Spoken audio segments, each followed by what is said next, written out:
How we doing? Finally, nice to officially meet you, man. Yeah, officially. Yeah, thank you for the opportunity. Thanks for coming on. Obviously, you're the stunt runner, Liam Collins. It's fucking mad. I've been seeing you a couple of times around town, and then just piqued my interest of like, how do you do what you do, man? So let's sort of round up what you've done. You've been on, was it Britain's Got Talent or X Factor? I was on Britain's Got Talent, France's Got Talent, the finals of Italy's Got Talent, Arab's Got Talent, and many other things. As a dancing act, I used to do that. Yeah, Amanda Holden making some very interesting you dancing. That was hilarious. Yeah, it was fun. We had a lot of fun. I was on the British bobsleigh team. Right. I was world champion for the hurdles. I had the opportunity to be an undercover investigator, essentially as a spy for working with Al Jazeera on behalf of the Qatari royal family in 2015. That was a very interesting chapter of my life, which we can touch on. And I've been a street performer for many years throughout. It's a big passion of mine. Entertainment has always been a passion. I mean, that's kind of always a running theme. A running theme, yeah. And that's not a pun, sorry. But and obviously you're a professional like hurdler and athlete and stuff. Yeah. I mean, I don't even know where to begin. There's so many things. So I'm just gonna let's start with where I know you from first, and then we can like go back. But like, how does the busking happen? Well, going way back to.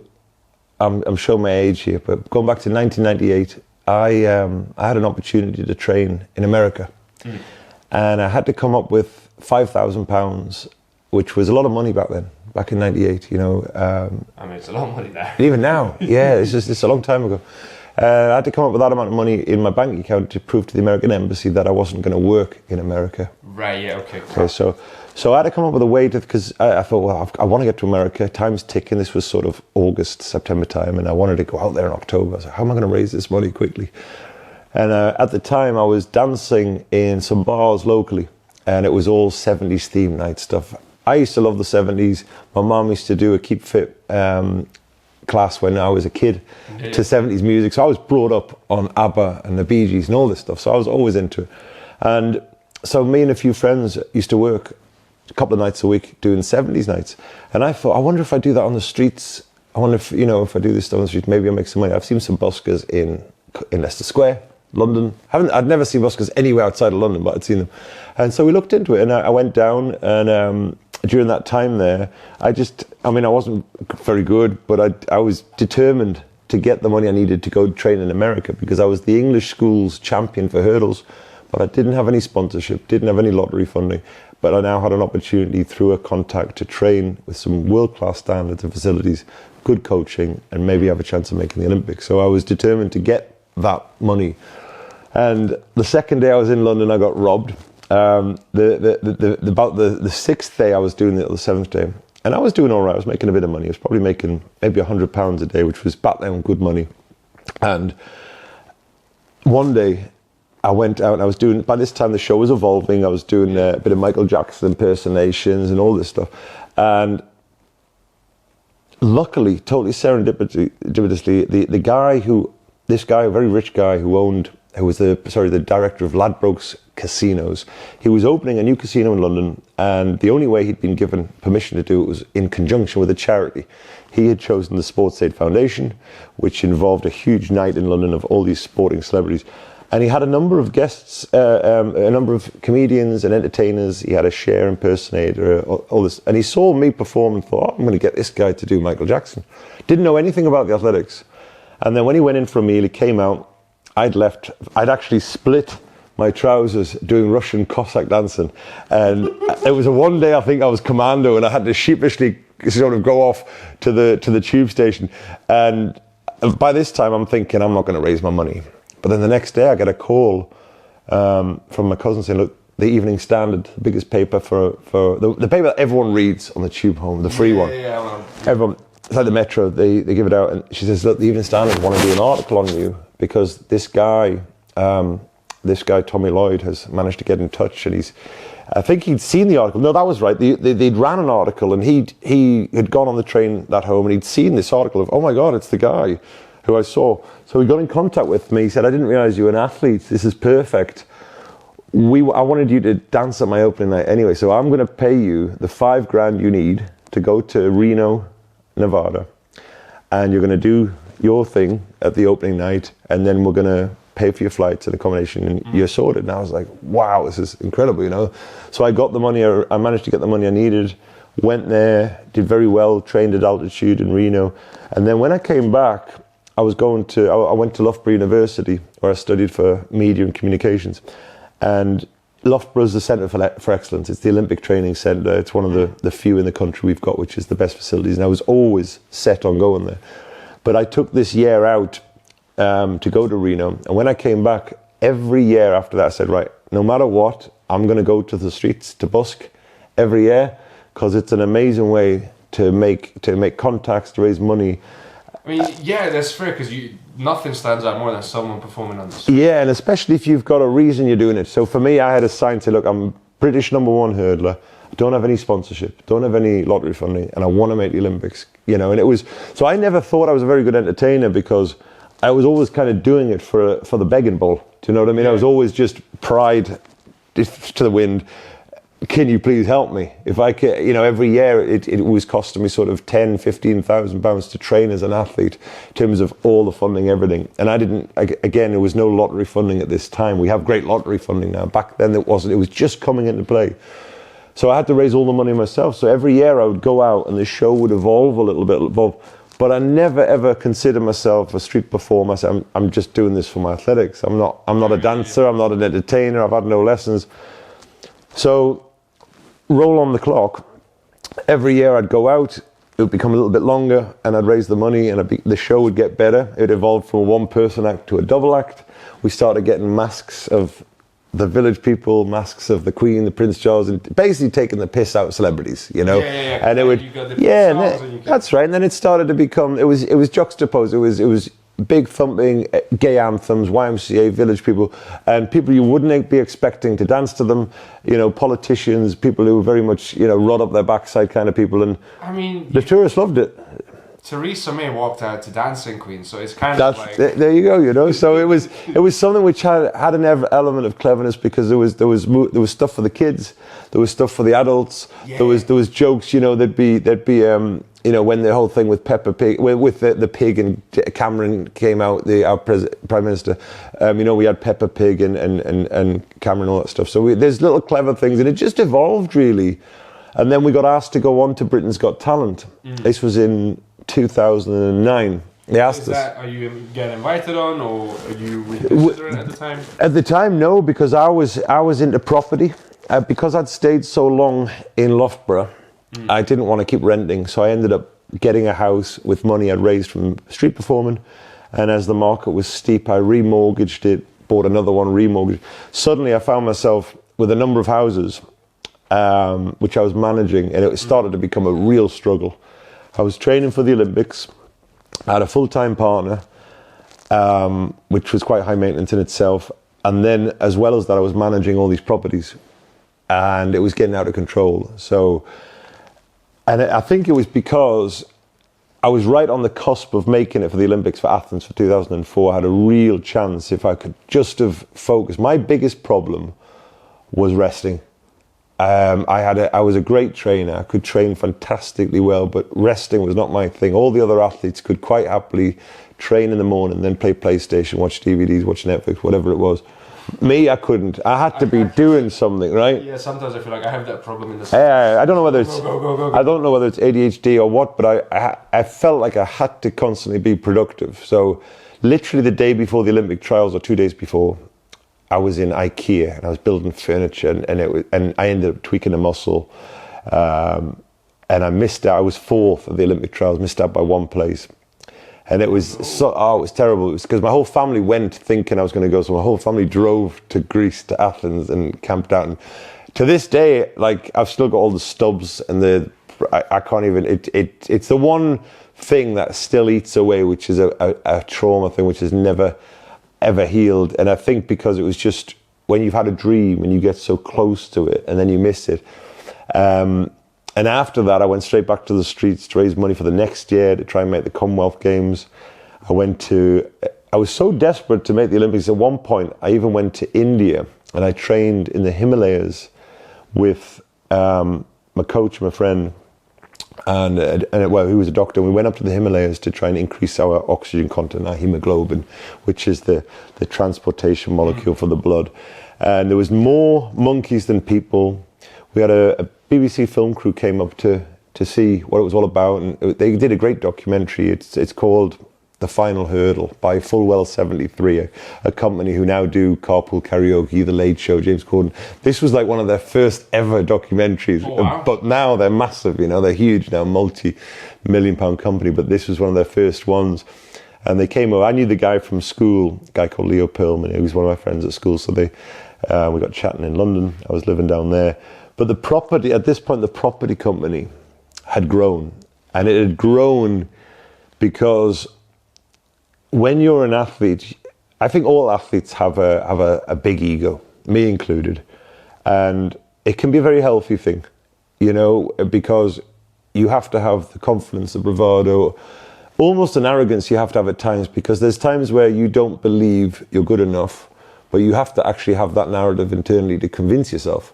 So you have to walk about like you feel you're already there when you're not. So or just saying that knowing that you will get there. No, it's different to that. It's not. It's when you don't believe you're going to get there and things are not going well, and you have to trick the body into believing and saying we're going to. And so for a while, there you go through periods of this sort of arrogance to externally to people looking in. This is what it looks like. But it's a technique athletes use because I was not someone who was always, I wasn't a Usain Bolt. I wasn't someone who was, obviously you're going to the Olympics. It's not like, are you going to get there? It's whether you're going to break the world record. For me, it was, if I get it all right, I'll get to the Olympics, maybe make the semi-finals or something. That was where I was at, the level I was at. So there was times where, and this is interesting for the busking side, it was interesting because when I was busking in the summer and I would be telling the audience what I did, when I was authentically believing, look, I'm going to make the World Championships next year. I know I can do this. I help kind of. I don't have a sponsor to help me out. Then people would throw money at you. Yeah. But then there'd be other times where you didn't quite believe your own speech, where you're like, I'm not sure if I am going to make it next year. And people were so clever. They wouldn't know why, but they wouldn't give as much money. And you'd be like, for a while, being a comedian yourself, you work out the psychology behind things, and it was interesting that. There's the way you like sometimes the authenticity in the pitch, Sometimes it's also if you comment like, I don't know, there's that kind of grudgingly like, I don't know if I'm gonna get there. Yeah, and it can come across. There's almost like the more desperate you are, the less they give. Well, Do you know what I mean? The more desperate you are, the more likely to be. They smell the blood. Grumpy, and that could feel like for the comedian, your dark jokes become darker because you kind of sound a bit more vicious. Yes, you're not having fun. That's right. That's fuck you, laugh. Yeah, exactly. Yeah. So there was all that going on, and but it was that whole period from going to Reno to raising the money, becoming a street performer, using the street performing as a tool to fund the athletics. Desperation going to India where I was going to get potentially married off with an Indian girl to have an Indian passport to represent India because their standard wasn't as high. Honestly, it was so desperate to try and just get that Olympic rings tattoo, to get there, represent my country. And so when I didn't, that hole in me or in my ego, whatever it was in my character, I wanted to fill it. Yeah. I wanted to feel, so I had to become a success in property. I had to become a success in student. Whatever I was going to do, I was determined. I'm going to make sure this is. And of course, that's a terrible foundation to go into anything because it's not a logical or, I'd really like to be in the property world or I think I can contribute. It becomes, I need to be a success. I can relate to that so much because I had to deal with that on a personal level. So I was raised by Jehovah's Witnesses and stuff. So it was a lot of religious thing, but there was somewhere along the line, single that, whatever, in all that sort of fucking constellation, there was that one thing in my head of like, I need to prove myself, and if I'm gonna do life, I'm gonna do it properly, and there's one way to do life. So it was like I had to become someone in order to be accepted. That's it. That's it. I mean, yeah, for me, I'm still getting to know myself as I go on, and it's something I enjoy to do, and it takes a bit of courage, a bit of humility, because even though I'm 45 now, I'm still learning lessons which should have probably been learned many years ago, but we're always learning, you know. And you don't choose it where you start from. Yeah, that's it. And for me, one of the things I've realized is that I'm obviously someone who desires and maybe even needs external validation. Otherwise I wouldn't do the stuff I do on the street, you know, that every 10 minutes people cheering you and telling you you're great. And I think I want to tell the audience, I'm always searching to tell them why do you do this, why do you do this. And I know for a fact some of the best street performers in the world who I know have said, look, if you want to get paid the most, the audience pays you for why you do it, not what you do. And if you can get across the most authentic reason of why you do what you do, they will like that. They'll warm to that. Okay, but it must be authentic. You must dig deep to find out why do you go out in minus. You're a clever guy. You can do many things. Why do you go out in -2 on Glasgow on the streets with 250 kilos with a kit and set this show up and do this show and put your life at risk for people you've never met? Find out why. And to this day, I don't know what the truest answer is. And if I did know, I would definitely use it because I know I'd be paid more if I could get it across. I think, I mean, I'm not gonna like fucking solve your You can be my psychologist. But I wouldn't be able to do that. I can speak for myself. Yeah. It took me a long time because for me, the first time I realized I want to do performance, it was I want to do it for them. I want to be performing. I want to play music. I want to create those kind of moments for other people, and that was like because I wanted them to like me in return. That was like my first thought I have, like consciously. Yes. And then after a while, I realized that if I actually put that to the side, I just love the act of performing, of expressing myself. So there might be multiple reasons you're doing the one thing. There's always multiple. There's many layers. Yeah, it's the obvious act is, you know, you like being liked. But why is there such a? I think there's a pride thing. I think for me, I've always loved being a performer. So I'm an adrenaline junkie. So when the stakes are high, I'm at my most calmest. I love the art form of street theatre and I've never done a single gig for the stunt stuff for a reason. I turn down gigs all the time. Gigs as in bookings. People say, because when I was doing, you do like private shows. Yeah, when I did Faces of Disco, after I did the finals of Britain's Got Talent in 2009 against Susan Boyle and Diversity, I was for years I was inundated with booking requests all over, you know, and great money, weddings, things, because we did the faces of the celebrities, but then we'd come out as an encore of the faces of their guests. So the bride, the groom, the best man, and people would just die laughing at us with their faces because people love to see themselves. Plus there's gotta be someone looking like the uncle who's that's it, exactly. Yeah, and they'd tell us a little bit of what they did and the little bromances or whatever going on, and we'd put the nuances in to make it tailor-made. So for years it was popular, but every time there was a date in the diary of performing, I would never ever get excited. It was always something that would cause anxiety. It was the train journey there, the setting up, the staying in hotels, being away from my partner. There was so many aspects to it that it was just, I never realized it at the time, because when I get on stage, you know, I'm a world-class performer and I give a world-class performance and it's very unique and there's no one else in the world ever done it. So I'm aware of what it was and what charm it had. And I rode the wave of it and the money was good too. But once I decided to do my own solo show, I decided I'm not doing any more gigs. I'm done with it. I'm done with someone telling me you need to be there, do that. And also in the street, I love the psychology behind getting a couple of hundred people to stop where they're going, listen to me, trust me, like me, and pay me inside 10 minutes. Yeah, I mean, that's a lot of things to inside 10 minutes. And that's just to get paid. That's not to mention you've got to get this skill absolutely perfect. You've got to set it up. You've got to get the whole thing right every single time. The stakes are high. And even if you get it right, if you don't get the psychology right, if you don't get the delivery of the lines right, if you don't get the tone of the voice right, if you don't get the intonation, the crowd control, if you're too controlling, they'll back off. If you're not a controlling, they'll take the piss. If you don't get everything perfect, you won't get paid. Yeah, this is something that fascinates me, man, as a student of like the stand-up stuff. Yeah. We just mentioned before the camera started rolling that there's the performance itself, in which your case is very physical. There's actual physical danger involved for yourself. Yeah. The worst case that can happen to me is somebody gets annoyed and comes up and punches me, but that's very rare. Very rare. But not only do you have to do that, but then you have to like manage a crowd of people who, depending on the town, can be fucking mental. Yeah, totally. Like tomorrow, for example, it's a Saturday. It's going to be crazy. It's the weekend. It's Glasgow. It's Black Friday weekend. Someone's going to be shit-faced. Yeah, people are getting ready for Christmas.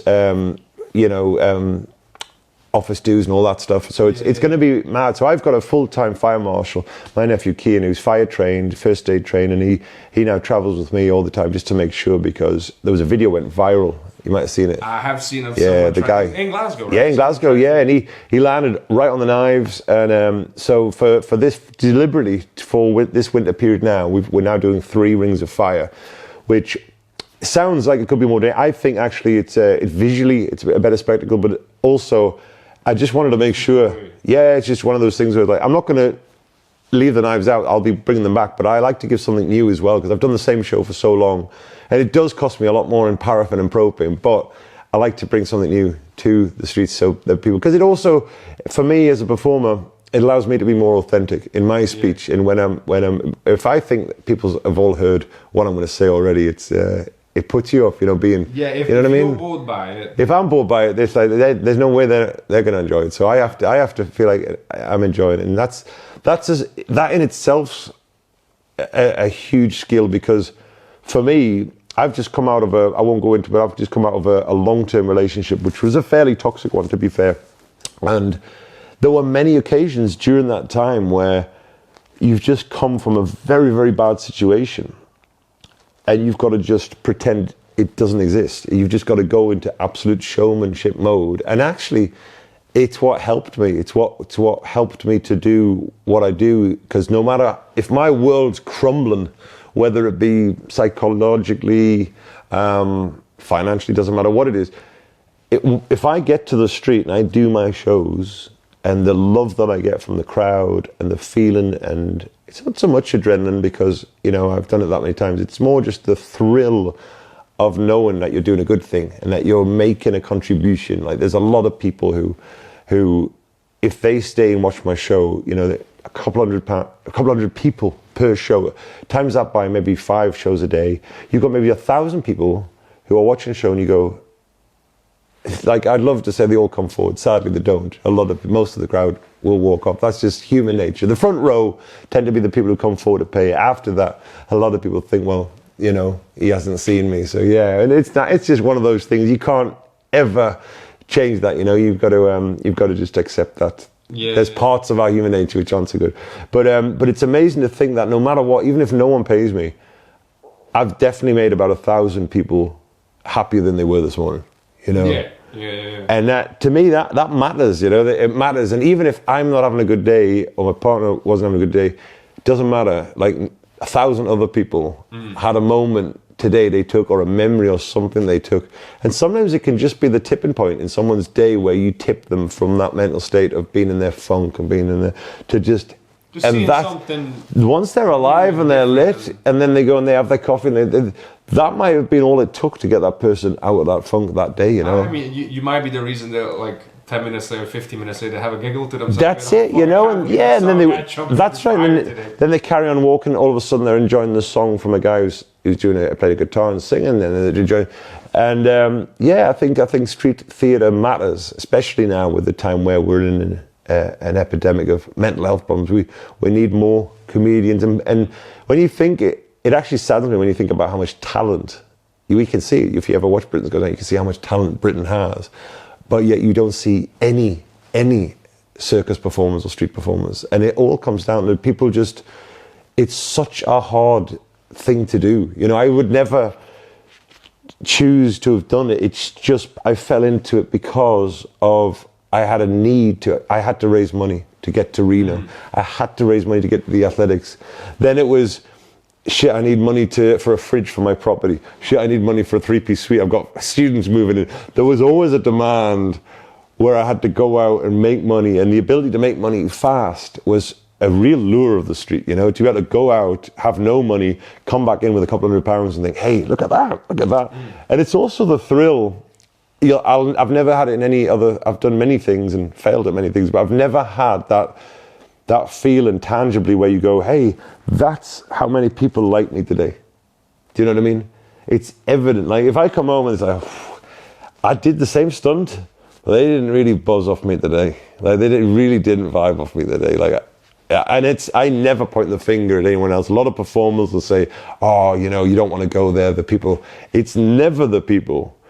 When you get a group together, they all act like a group. So the group herd mentality is the same across the whole world for me. You know, there's some places like in the Middle East, they don't like to clap too much, no matter how much you ask them. It's just not their thing. So don't get disheartened. Yeah, you know, there's a thing like even today, there was a couple of really smart dressed Middle Eastern couple in the crowd today. The only ones wearing absolute white. I was terrified they were going to get black all over them. And I thought they looked really affluent. And sure enough, they were the ones who gave the biggest tip. I think one of them put £20 in, but they didn't clap at all. And I wasn't upset. I certainly wasn't going to single them out and say, hey, do you mind only clap? Because I understood culturally, having worked a lot in the Middle East, they don't like to clap too much.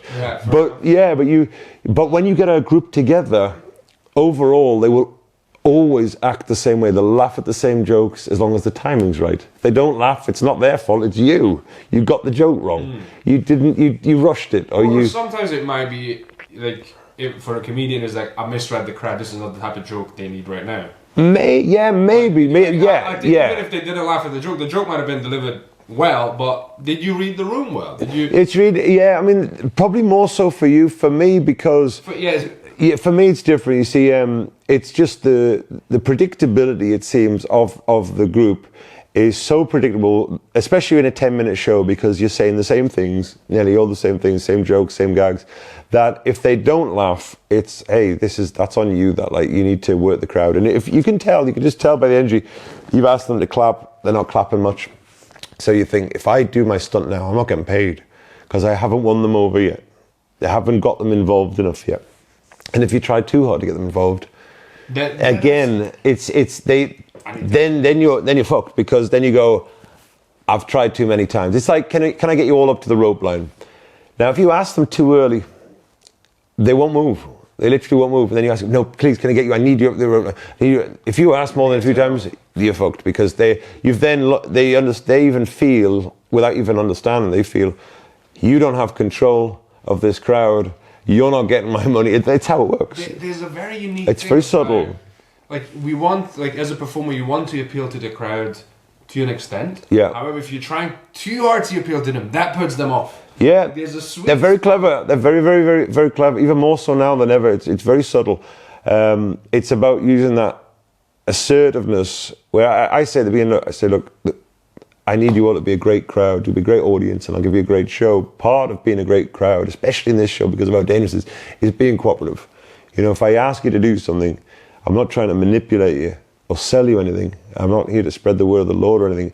I'm here to cheer you up and to show you something which I hope you'll find impressive and I hope you'll enjoy. But if I ask you to move up the rope line and move away from it, do it as quick as you can, and we can get the stunt done. You know, I said the speed between now and doing the stunt is the speed of how long it takes me to get you guys to where I need you. Yeah. And so then when I ask, can I get you all up to the rope line, you've already spoon-fed them in getting them up there. But if you just go out and say, can I get you all the rope line, they literally won't move, you know, because they don't know what's going on. And then you have to... There's a trust. There's a trust. You've got to win their trust. Then you can say, look, I don't need any volunteers. I'm doing all the hard work. The only thing I'm going to ask you to do is to clap loudly. Mate, it's a great show together. You put them at ease. You put them at ease. You are safe. You're safe. No one's getting singled out here. But we've got to close these gaps. If there's any gaps, we could get someone walking across here. It's a dangerous thing. It's for my safety as well as other people's. But again, if you rush it and you just expect them to do what you're going to do, You've got to win them, every single crowd, every single show. And this is why I'm able to do it for years, because every single show you're zoned in, and it has to be in some way special, and no two shows are the same. You'll know this. It doesn't matter if you're doing the same set. No two shows are ever the same. If you do it well, it shouldn't feel the same to you. Yeah, that's right. Yeah, one of the most boring things I learned this in acting early on is trying to recreate. Like, for actors, this is a classic story. Like, you have one take that's really good because you felt it, because you were fresh and you were in it and you were reacting to whatever was happening. And the second take, you're like, I'm gonna recreate that. And then the second take is absolute shite. Yeah, because you're trying too hard. It's like you're not doing the underlying principle that led to that good take. You're trying to do the good take. Yeah. Instead of being, reacting to what's happening and enjoying it, you're trying to focus on something else. Exactly right. Yeah. You're standing in the way of the actual process you should be doing. Yeah, exactly. Totally agree. It's exactly the same. If you're thinking too much, it's got to be authentic. They've got to believe what you're saying, and you've got to treat that show like it's the only show you're doing that day. Tomorrow I might do 15, 20 shows, but you've got to treat the audience like this is the only show that you're doing. And it's always a compliment when they say, "Oh, is that you done now?" Because it makes them feel like, "Wow, you really think that I would just come in and set all this up for one show?" It's actually a compliment, because and I have to ask, how many shows do you do in a day? Today I think I did 10, 8 to 10 today I did. That's a really hard day for me. It's a long day. Okay, so 10 shows, one show lasts about 10 minutes. So you add there for... It's actually about 15 minutes per show. Oh, okay. And then I do about 3 shows an hour if I'm really motoring. So it's about 3.5, 4 hours worth of work, but you're there from 6:30 setting up, and then the first show's not till about 10:30, 11 o'clock. Yeah, so I'm guessing you have to time that as well, of like who's going, like, okay, you can't get them in the school rush because there's no point of trying to stop people then. It's not so much that, it's just there comes a point in the day. I find the early morning shows are better, because that's the time of the day where you've got an older crowd who I find are more receptive. The older crowd are they're not in a hurry. The younger crowd are in a hurry. Their attention span slightly worse. Yeah, we're too used to scrolling. They're in their mind, they're already scrolling me to the next thing, but they can't physically. They have to. Look, this is real. It's going to happen. But also, I just find that by the time you get to about 2, 3 o'clock, people have done their shopping, they've spent their money, and there's less energy in me as well. So I'm not at my best at that time. I like to get in on a cold day like today. It was pretty much 0 degrees. I wanted to get in. I've got multiple layers on, and just get in and do them and get out. It was hard. I found it very difficult. I have heat pads strapped to me, and again, it's that question of why. What is it that motivates you to go out there and do that? It's not some philanthropical, I want to just make the streets of Glasgow, but I do love to do that. But there's more than that. For me, it's also, I live in my motorhome. And I love living in a motorhome. You see, from someone who used to live, I used to have a house in Covent Garden. I used to have 30, I owned it. Yeah, I mean, it's worth 1.5 million now, the house in Covent Garden. I lost that. I had 30 houses before the age of 30. I lost all them. I went bankrupt in 2012, lost everything. Sadly, again, for me, because I was never in the business of student property because I loved it. I never did. I actually really, really didn't like it. But because I'd suddenly found myself in this, I only ever had a few properties because I wanted some rental income to come in whilst I was doing athletics. It was just a vehicle for me to continue my dream, which was athletics. And then when I finished athletics and I went, right, I'm going all in on property, it was an unbalanced version of me. I made a lot of bad judgment calls. I took risks with my own money, took risks with investors' money, and in the end, got greedy, because none of it meant anything for me. You see, I was never materialistic. I never cared about materialistic things. I never have done. Even when I lived in Covent Garden, you could fit all my stuff in one suitcase. I was just there because I felt like it was home. I was in the theatre land. Yeah, I understand that with London. Like, I was joined. My flat was joined on to the theatre that played Chicago. So I could sit in the bath and hear Chicago playing, and it was amazing. And the people, when just to go out for a walk at night and go, I'm just going to have a walk around Covent Garden, and it was magical. It was truly, truly magical. Yeah, I get that. And It was, and it was also the reason I was there was all my investors were in London based. Most of them were London based, the hedge funds and whatever. So, and we were setting up a property fund and all that boring stuff. But it went wrong. It went wrong, unfortunately. I lost everything. Mainly because I put all my houses as collateral for investors. And as a businessman, I shouldn't have done that. I should have just kept them for me. But as someone who felt it was the right thing to do, I thought, well, I'm not going to lose. You know, my ego's telling me I'm not going to lose the money. The markets aren't going to crash. You know, blah blah blah. We're going up and up. Of course, then when the markets did crash, when the mortgage market dried up, and all of a sudden I found myself in oh shit, I've guaranteed all my houses against the investors' money, and I lost all of them. Sadly, the investors lost their money too because the houses got taken by the mortgage companies.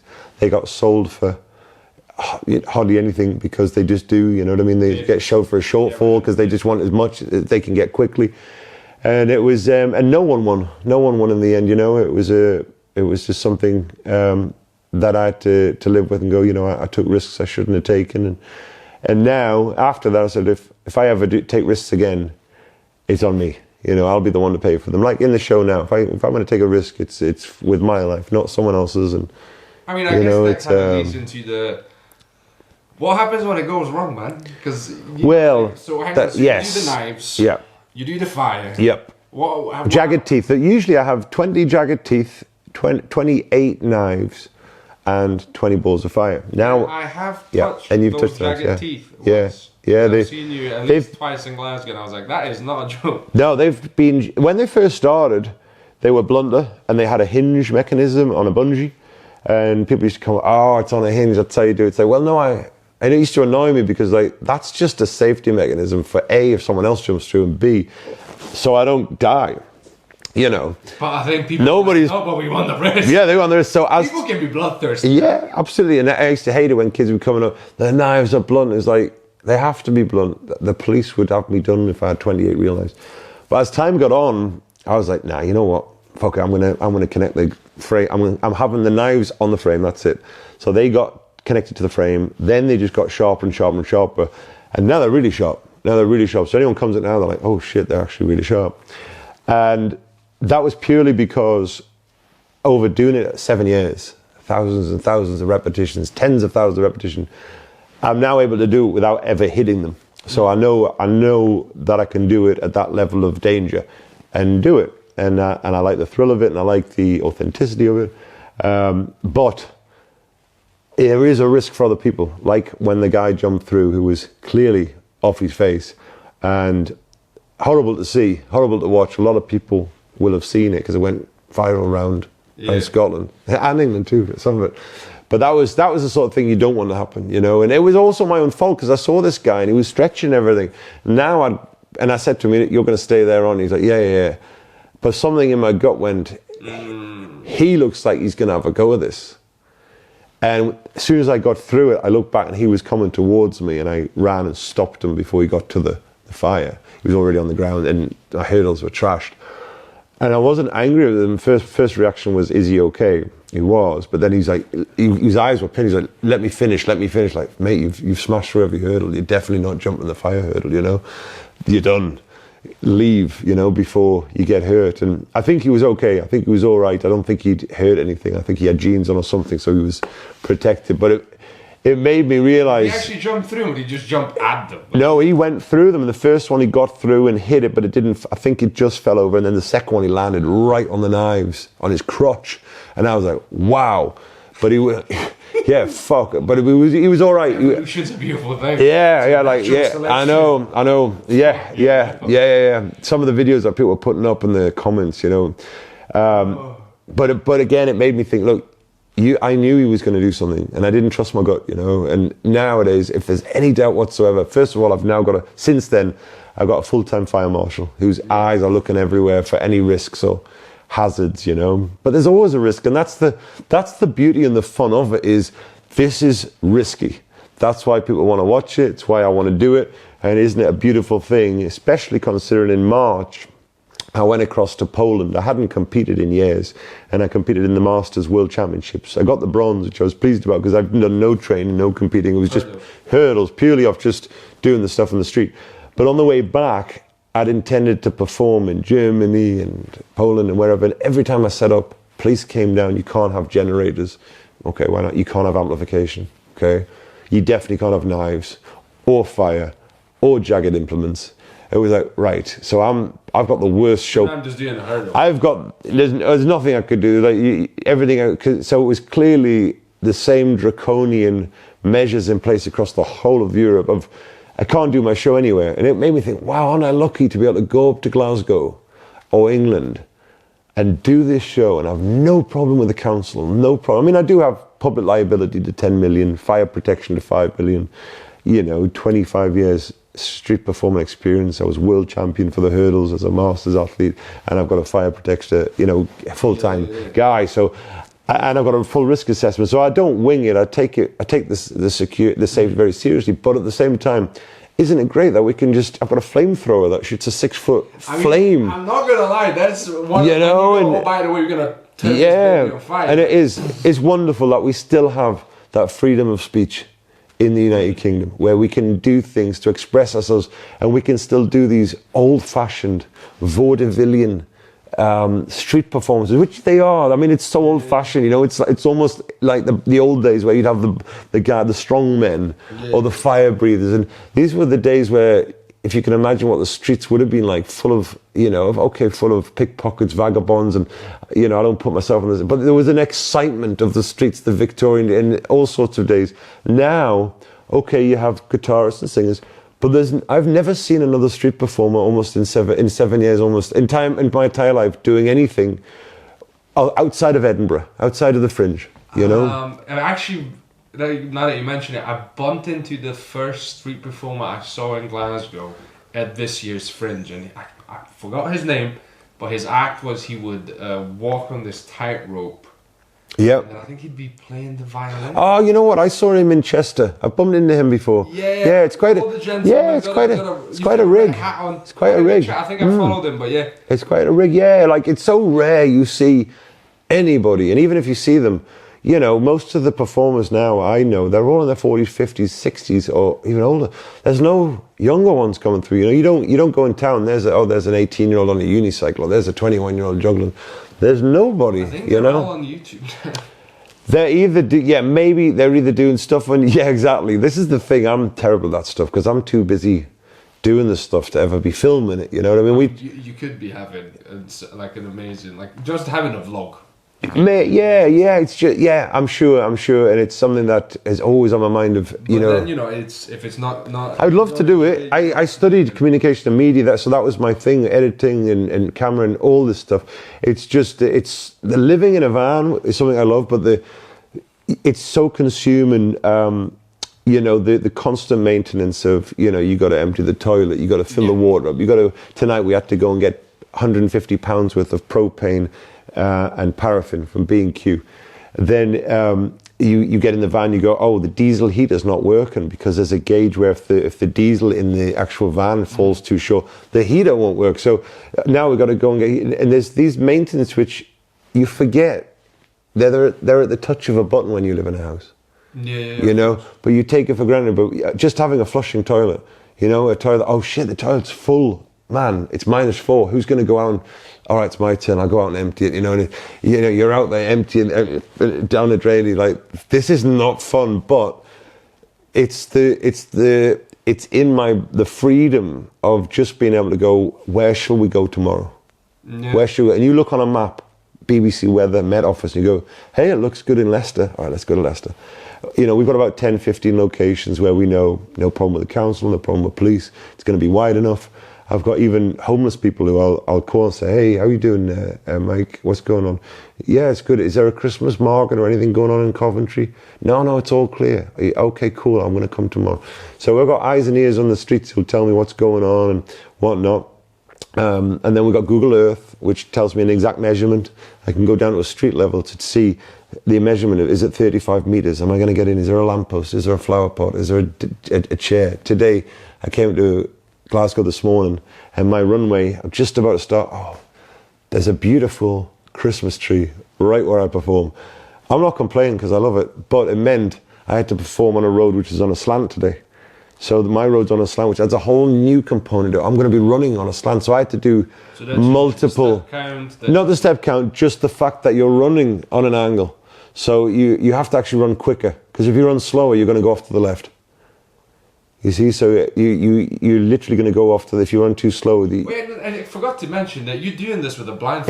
Exactly. So you imagine, right? If you roll a tennis ball on a road, if you roll it quickly, you might get it from A to B without it going off to the left. But if you roll it slowly, it's going to go off really quickly. Yeah, it's the same thing. So if I'm tired, I'm just going to get my rhythm, but I'm not going to go so fast, because different days, I have it marked out. If I'm feeling good, I'll measure 25 footsteps between the hurdles, because I know I'm feeling good. If I'm feeling good and I've got bounce in my step, I'm going to get too close to them, you see. But if I'm feeling tired and I know I've got to work harder, I'll pull the hurdles into 24 steps. And it's very, very important, obviously, because you're talking millimeters between them. I mean, the accuracy is crazy, but it's what I love. It's a buzz that I get.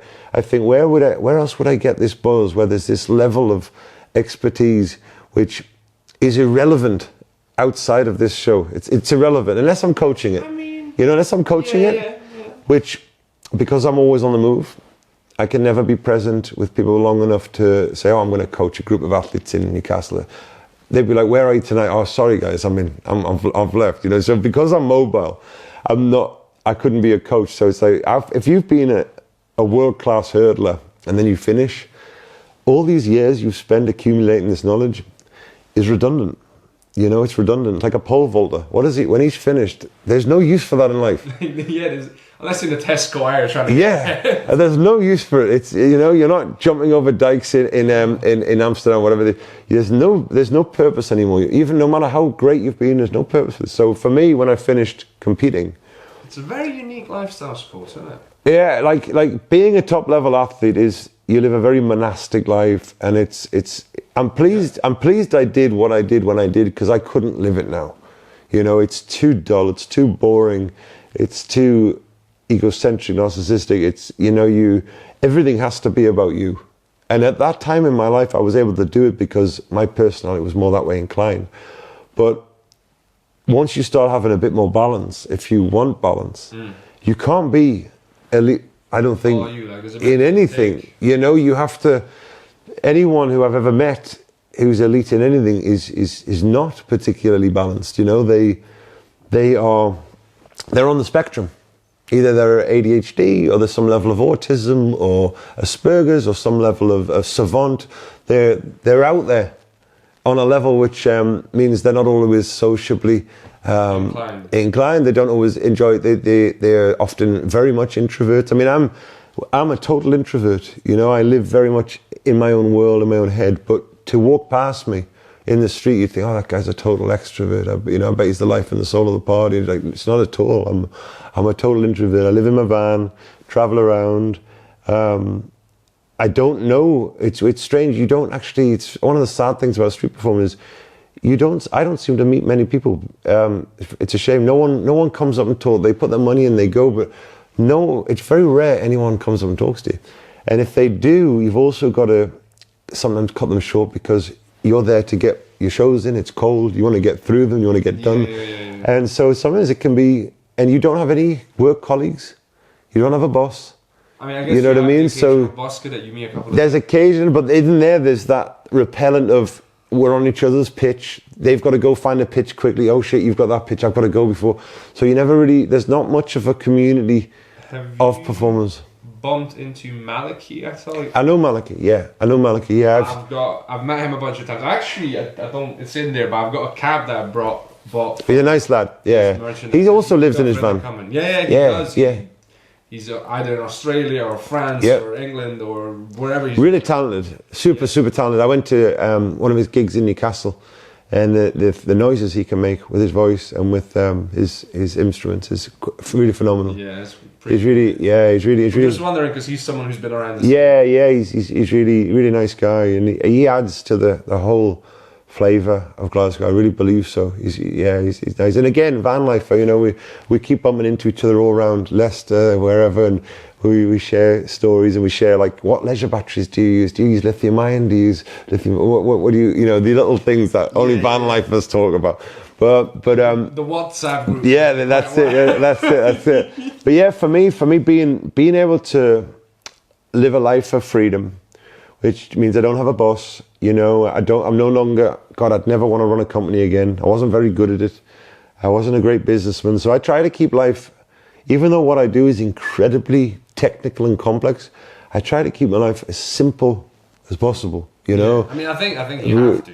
Yeah, like I have to, because I have to keep... You can't be focusing so much all the time. No, like something that needs fixing. How are you going to... Always. There's maintenance on the kit in the street, there's maintenance on the van, there's maintenance on me, on my body, and it's ongoing and it's relentless, and you have to be relentless it's a never ending, it's a constant maintenance and tweaking and fine tuning. I mean, I have to ask, because this just brings up the maintenance, but man, what is your workout regimen and your dietary secret? Because I've seen the photos, man. Well, I do. Those abs don't build themselves, sir. Thank you. They actually, I'm very, very lucky in that I think the secret to being in great shape and to... Like, I'm working on it. Luckily, yeah, I mean, yeah, you're in good shape. But I mean, because of what I do, I'm playing. I'm playful. I'm doing something that I've done since I was 14, and I'm still doing. I'm jumping over things or through things. I'm doing something that I love to do, and I don't notice the physical. I notice the cold, but I don't ever notice the physical demands of it because I'm too busy concentrating on making sure the audience is having fun above my own priority, making sure I get it right, and then thirdly, making sure I enjoy it. And those are the three components that make up the street theatre. But for me, at the end of it, the results of doing so many shows and so much jumping and so much, plyometric jumping and hopping. Basically high intensity. It's absolute high intensity. So as a result of it, I'm always using every single muscle in the body. There's nothing not getting used, you know, in the movement of hurdling and sprinting. It's one of the few things where every single muscle is getting used. And from the point of view of the demands, it means the abs are always getting used. So I never have to do anything, luckily, for that. And as time's gone on, I think I'm lucky in that, having been a top level athlete, the voice in your head of, hey, that's enough food, it never really leaves. Certainly me, it's never really gone anywhere. That obsession of enjoy yourself, but hang on, that's too much now. It's like this thing which never goes, and it's not an anorexic or a bulimic thing, or it's a good thing for me. There's a psychology of food. They talk about this a lot. Of like, sometimes it can become an emotional thing. You eat it because you get a buzz of it. That's right. You eat because you feel good. Instead of you eating because you need to eat physically, you eat it just for the flavor, just to... Absolutely. People, the same way people use drugs and alcohol. Absolutely. Absolutely. And it's a great point, because I've helped people to try and understand their relationship with food and the emotional, you know, what void it's filling, because, you know, this is how, for me, I've been very lucky where my relationship with food and diet, it's always been a fuel. You know, I've always been someone as a kid where I was always busy doing something. My whole life I've been busy. I've never stopped being busy. After this, I'll be busy tomorrow. My biggest problem is relaxing. But when I was a kid and my mum would shout, come on, Liam, it's time for dinner, I would rush down, eat the food, and rush back, you know, to what I was doing. It was almost an inconvenience. Do I have to? So it was like, if you could give me a pill to avoid eating. But because of it, it means I've also missed out on a hell of a lot of the great social experiences that food and the joy and the communion and the union of that brings, which, you know, haven't been part of and seen that, and I'm aware of it. But because the life I live is quite a loner's life on the road, and you miss out on a lot, it's the other reason why I'm kept in great shape, because I don't have that much of a social life. I don't have a big social life, you know. It's almost that you're saying that you gotta trade something for something. You gotta trade something for something, you know. And for me, luckily, it was never a sacrifice. Anything I do, I've never really been, oh, you're so disciplined and sacrifice. It's not actually true. I've always loved the hard work of training. I've always loved the discipline. I've always loved the structure that training is given my week. I You think know, sacrifice kind of it's sounds like yeah, it feels like it's it's almost a sacrifice. Like I'm sacrificing something. If I wanted to go out and party, I'd go and do it. I just don't know many people in Glasgow I can go and say, hey, let's go party. Otherwise, I'd probably go out and have a party too. But for me, going and doing things which I've done for years is actually easier. Like, for example, going out on the street, yes, it's hard when it's cold, but doing the same thing that I've done for years and years and years comes easy to me. Going out and doing 10 shows, 15 shows tomorrow, it comes easy to me. The hardest things are doing the things which you know you should do, but you're putting off, you know, certain things. Yeah. You know what I mean? There's certain things which they're sometimes the harder things to do. So to answer your question, I don't actually train a great deal in the gym. I go and I use the sauna. I'm a member of JD, so I go and use the sauna because it's great. When you live in a van, you can go in there, relax at the end of the day. I'll probably go in tonight. It's 24 hours. The parking's 24 hours, so I park literally outside, which is great. And then, you know, I might do a little bit of weights, but it's purely for vanity. There's nothing for performance because the performance takes care of itself. As long as I'm doing the stunt, it's training me to do the stunt. You know what I mean? I'm not competing. I'm not trying for world titles. I'm not trying to run fast. I'm just trying to be as accurate and avoid a bad accident as much as possible, you know. Fair. But another, to answer your question of what do I do to recover and regenerate and keep in good shape, I have a lot of interesting things I do because of when I went undercover, when I was working as a spy. You know. Yeah, cool. Yeah, let's get into that. It's just the only thing that stood out to me where you mentioned about, you know, having like a community around stuff is almost like if we want to get into like as society want to get into better shape, we should start having sort of rituals that are based around physical activity. That are making, you know, instead of just having food and alcohol and things like that, let's make, you know, having, you know, Friday night or whatever evening football back. Let's bring absolutely correct. Absolutely correct. The only way I think to make lasting, consistent change is naturally to change your habits. That we're all creatures of exactly the same habits every day. We do exactly the same things almost every day. We almost eat the same things. We do the same things. And it's hard to change habits. But if you can change your habits, it takes a while. It also, as you pointed, it makes it so much easier when you can put sport or fitness or health into a playful situation where you forget you're on an exercise bike looking at the calories. Oh my God, is that all I've done? But if you're in a game of football and we need to win, shit, we're 2-0 down, we got to bring it back, or whatever it is, you forget you're working out. You forget, and at the end you're knackered, you know, or a game of squash or whatever, a game of tennis. You have to find something where you can be playful. And as adults, sometimes it can be difficult, you know. We don't, and the weather is not good for us in England, you know. Imagine if we were I've just come back from a week in Paphos with my dad because he has a place over there. So I went to see him and it was lovely. I've not been out there for years and went out there and it was 26 degrees and you're there in your shorts and you think, wow, it's so much easier to be fit and healthy and exercise. I mean, I'd certainly find it easier. Some people might find it easier to sit and drink, but for me, it was just you think it's not easy in England and Scotland. You know, it's not easy. Indoor sports, you know, it's not easme to get out there. It's just something that. But you're right. Community is the key. You know, if you know, me and you, I could take you running, and we might do it once or twice, but we'd both get bored of it, and you know. For anything to be lasting and consistent, you have to put it into a playful situation where you're going to forget about it. There's something very unique. This just comes up because I've kind of had this chat not that long ago with someone about. There's something very unique about human nature where, like, we can use like games, like just playing as a way to sort of like for physical activity. We can use humor to sort of discuss very difficult topics.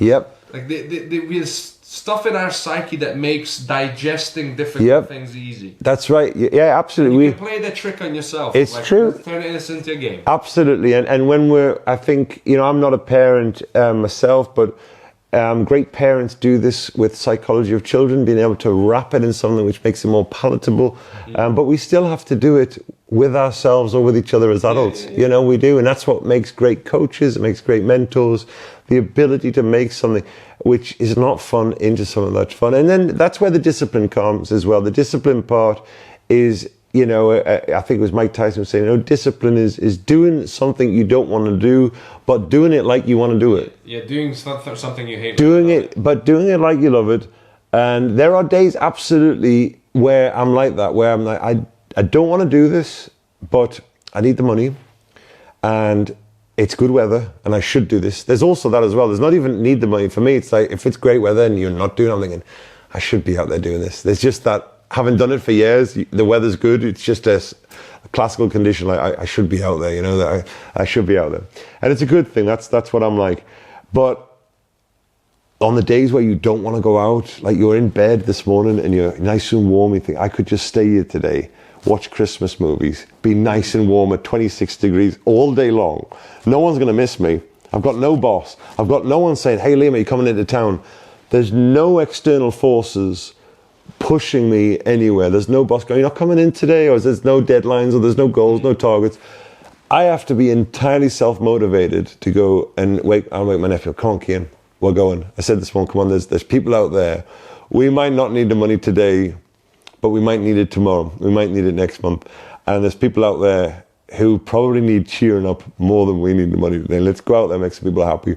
And we went out there, we had a good day, and I'm pleased we did it, but it was discipline, because, you know, it required discipline, because you have to give the impression, I am absolutely loving what I do here. I think once you start doing it, you do anyway. The rush comes Correct. It's like for stand-up, it's like, before you go up there, see the 5 to 10 minutes before you're about to go up are the worst 5-10 minutes of your life. Yeah. Okay, so is any of this even funny? They're gonna hate it. Like, you know, that part of it, they're trying to protect you from failure, is giving you all. That's also the rush, though. That also is the unknown rush of this could go anywhere, but also I'm in total control. If I get it right on the ebb and flow of this is entirely in my hands. And it's that control element, which is clearly something we want. Otherwise, we just wouldn't subject ourselves to this level of anxiety and neurosis, you know? And in stand-up, once I say the first few words, and then I'm like, okay. It's there. We're in business. Yeah, there you go. There you go. Exactly. And you smile like that, and you got a great smile, great energy, and they're there. They've decided they want to come there to see you anyway. Yeah. That's a beautiful thing for you. For me, they haven't. They're in town to shop Primark. Oh, you know, they've not even come in to see me. You say that, but here's the thing with stand-up. Like, we have these fucking pub nights, and we you're doing stand-up in a pub. Oh, right, Fucking game on. Yeah, you're an inconvenience. They're like, I want to put the jukebox on. Who's this guy? And I'm sorry, on the street they can walk off. Yeah, in a pub, they know. That's true. I hadn't thought of that. Carry on then. Do your jokes. Let me get back to my game. I'm just kidding. I hadn't thought. Yeah, it's true. I hadn't even thought of that. Yeah, totally. They're going nowhere. But also, it's like you're in their pub. Yeah, you're in their pub. Every fucking day. Yeah, How dare you? You imposter. Oh my God, we had just a quick story to tell you, but it was quite mad. We're in this pub. We're doing stand up. It's announced it's going to be stand up, and there's this 20 people sitting in the front, and they just keep chatting, and they don't want to shut up while the stand up's happening.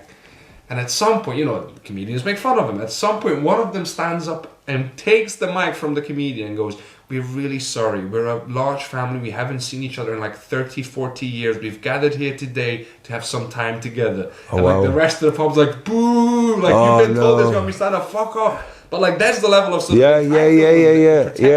People have about absolutely, totally. Small towns, small places, they're very territorial. Absolutely, yeah. I've seen it, I've felt it. I mean, I've not performed there, but this is another reason why I don't do gigs. I love the thrill of going there. I do like as I was saying before, I love the psychology, and I even like it when it goes wrong, because I love the fact of, right, you messed it up on that show. They didn't like you very much. They didn't trust you very much. You're going to have to figure it out, because if you continue, 2-3 shows, you're thinking, I'm not getting paid much here. Big crowds, they're all walking off. The stunt's great, there's no doubt about that. But they don't like me, or they don't trust me, or something's not right. Yeah, it's useful feedback, man. It's all useful feedback. But if you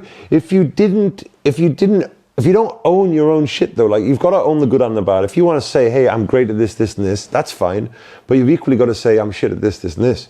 You can't just own the good and ignore the bad. Yeah, no, 100%. Otherwise, you've got no control then. You're a product of circumstance and you've got no control of the outcome. But if you say it's all my fault, when it goes well, it's me. When it goes bad, it's me too. It's never the audience. And if you own it, you're in control. Because then you can manipulate the variables to go, right, I'm going to change something on this one. Right, I'm going to try this. And then it works. And you go, right, bang. And you're back in the groove again. I think there's always like, with responsibility, there's the element when you can take responsibility for stuff that's outside of your control, so there's always that danger. But I think you should be aware of whatever I can do, I will try my best. Whatever my A game is today, absolutely. I will bring that. Yeah, and absolutely, and the law of averages is yes, like over time, like most of the time. Exactly, and because you've got a couple of hundred people here, you might have 5 or even 10 people who are dodgy and are in a bad mood or do not. But they've still stopped because they've already made the decision they want to see you. Some of them might even want to see you fail, but they're still there. But because there's so many, it's always a good cross-section of the public. You know, it's always a good cross-section. And like you say, the law of averages and probabilities is as long as you get your set right, and as long as you're authentic, as long as your delivery is good, then you will get the results you want. You just have to now and then reconnect to, you might think you're giving your A game, but you're not even giving your C game, you know what I mean? Let's go into the topic that you've mentioned before.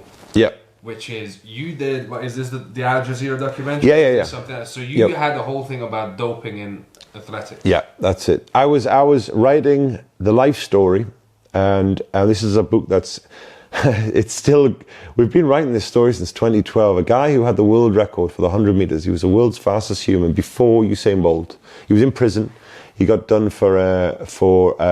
busted for doping in an FBI scandal. They raided this laboratory, found a number of files. His initials were on them.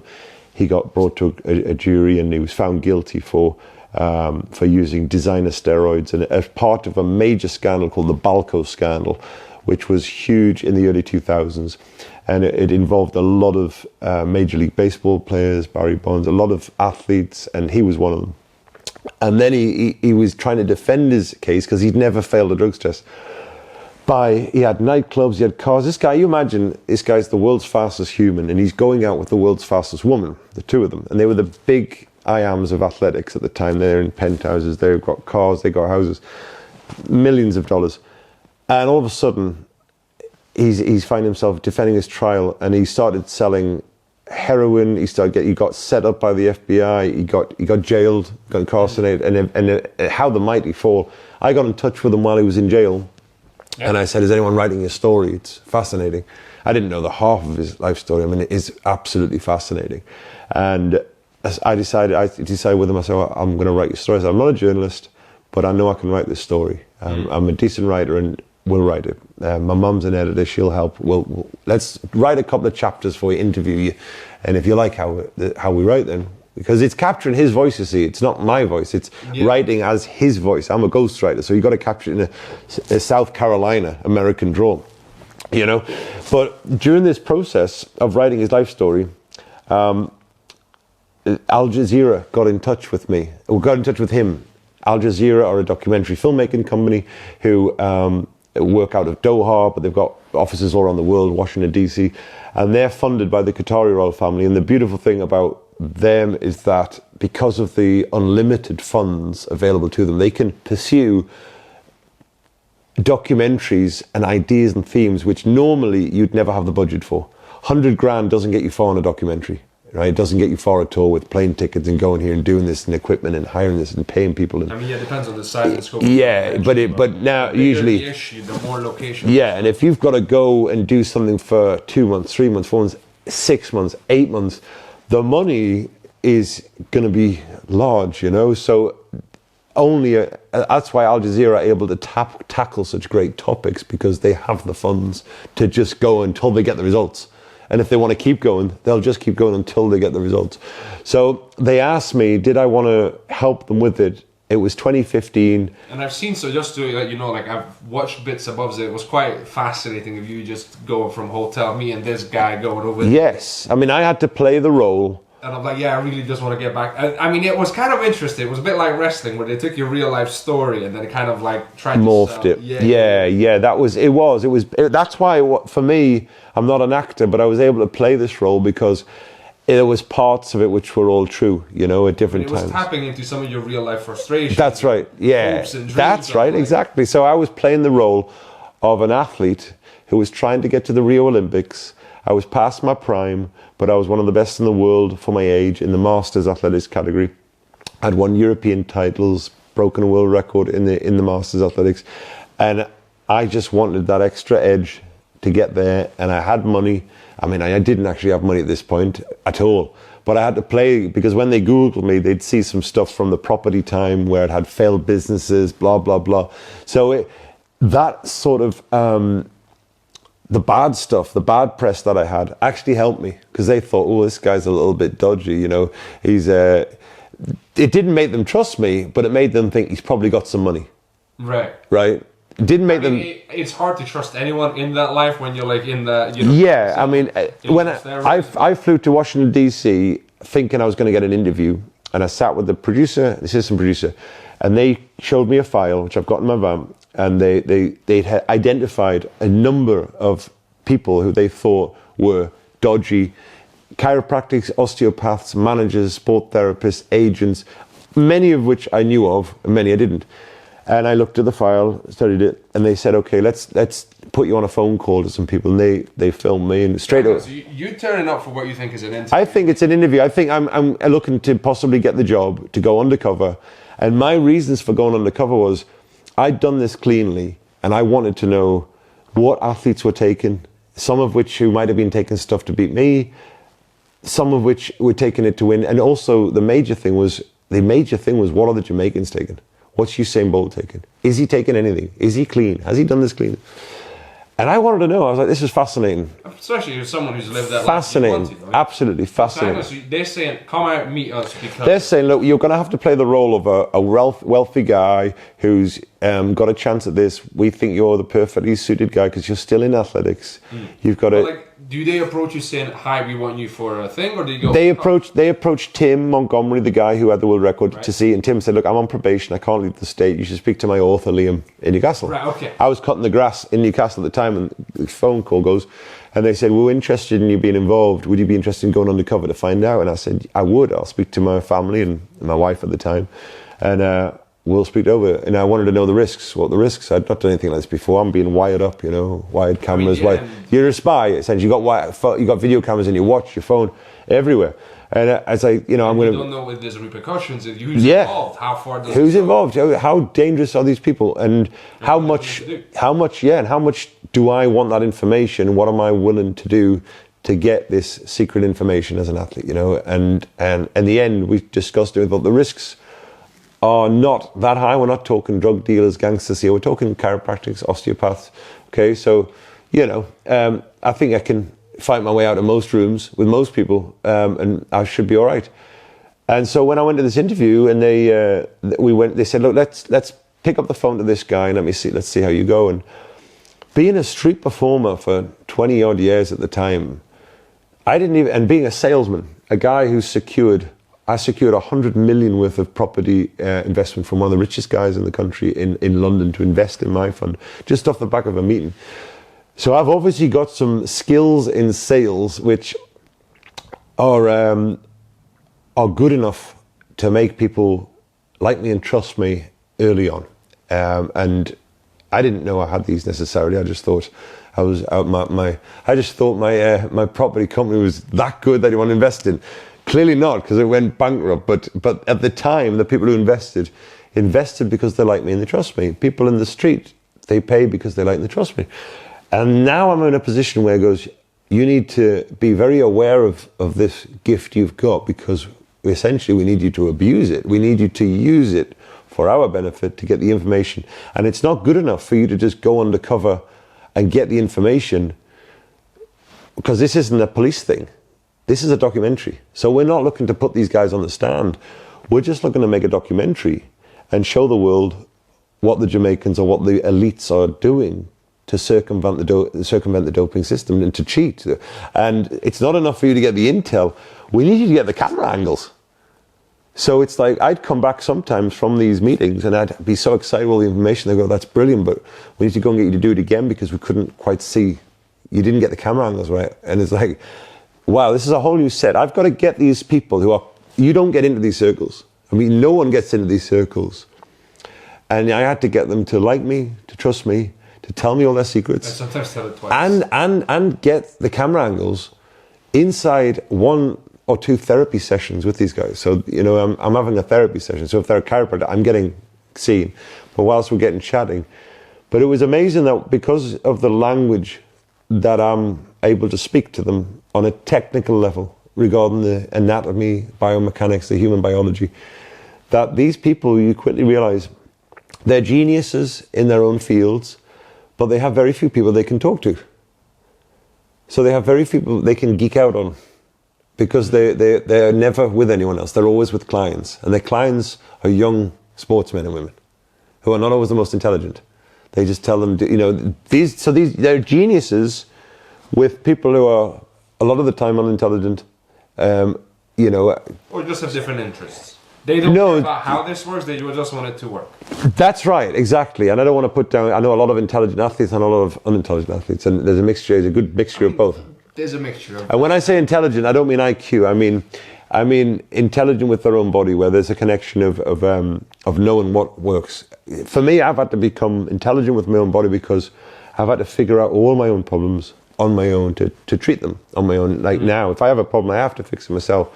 They're always on the move. So I've had to figure out a lot of things, and this documentary helped me to learn a lot of amazing amount of secrets. But yeah, that's what I mean. And these people, it was quite evident that they were able to enjoy the free flow of just dumping information on me. And I wouldn't understand everything they were saying because I'm not that intelligent, but I was able to understand enough to keep in the conversation and let them enjoy it. And the interest that I had, the questions I was able to ask, the rapport I was able to build was enough for them to go, hey, what are you doing tonight? I've got such and such coming around tonight. Why don't you come round and we'll chat more and watch the game? Yeah, I'm not doing much. I'm just here. And the story was kind of, so what are you doing? To be honest, I've got a bit of time. Me and my wife are traveling around. We're doing a bit in Austin. We want to see the sights. We're staying at the such and such. Oh, you're staying there? It was always had to be somewhere nice, you know. Yeah, we're staying there. And oh, okay. Because I can't be a motel. I got to play the part of this guy. So Al Jazeera's paying for me to stay there. And they're like, yeah, come over. Like, and I say, yeah, I'll speak to my wife, see what she's doing. If I can get the clearance, I'll come over later. But then I'd meet up with my team. They get the chips out. And then sometimes they'd be like, holy shit, do you know who these people are? I don't know any American sportsmen or women, you know. I don't even have an interest in British sport. I've only ever been interested in the things I'm doing. I don't like watch football or sometimes watch. Only now I started getting into athletics in many of the sports, but for me it was just doing what I did. And they're like, these are some of the biggest stars in Major League Baseball and Major League American football. These are like the David Beckham of America. These are huge. And they were so excited. I didn't really care, but this was why I was able to maintain the ruse, because I didn't react when they were telling me all these names. Yeah, you weren't, yeah. I wasn't impressed, you know, so they were... I was laughing because seeing you were in like these fancy hotels. I think that the challenge was you not being like, oh my God, we're in this hotel. Yeah, totally. Like I had to play it cool. You know, here I am. And they weren't super fancy because also, like people who have money don't always spend it. You know, you can be like an eccentric rich, where you're like, oh, he's staying in this, you know. But I had to keep them guessing. You know, it's like it was there. And, you know, I wasn't always dressed fancy. I wasn't in designer clothes. Otherwise, it would be a little bit overtly, like, you know, obvious. You know, just like trying to be like, where's your Lamborghini? Yeah, exactly. Where's your Bugatti? Yeah, exactly. So I played this role really well. I infiltrated these circles. But we were trying to always meet this one guy, Charlie Sly, who was this just genius guy, and we could never get a chance to meet him. We finally did, and oh my God, the stuff I learned was incredible. I was constantly trying to learn. For me, the most fascinating part was finding out what enhanced the human body. Not from a doping perspective, because I'd already finished my athletics career. So for me, it was about life enhancement. life enhancement. So longevity. How can we live longer, but be doing things we were doing when we were younger in our 40s, 50s? Like, Yeah. And how do we treat illnesses? How do we treat diseases? Because all of a sudden, I'd been a little bit interested in conspiracies, but now I'm a major conspiracy theorist because I've seen firsthand these people working with people who've got money, and they're treating them with far different technologies than are available to the public. Technologies I now own because I invested money in buying them, because when I tried them, they were so radical and out there and effective. I was like, I need to have that. I need to have that. I need to have that in my van to treat either myself or other people. So my van is a collection of devices, weird things using pulsed electromagnetic field light therapy, different bandwidths of light, ozone as a gas, which I use, and all the things I do are to increase the voltage of the human body. The human body for me is 60 liters of water and a huge amount of current.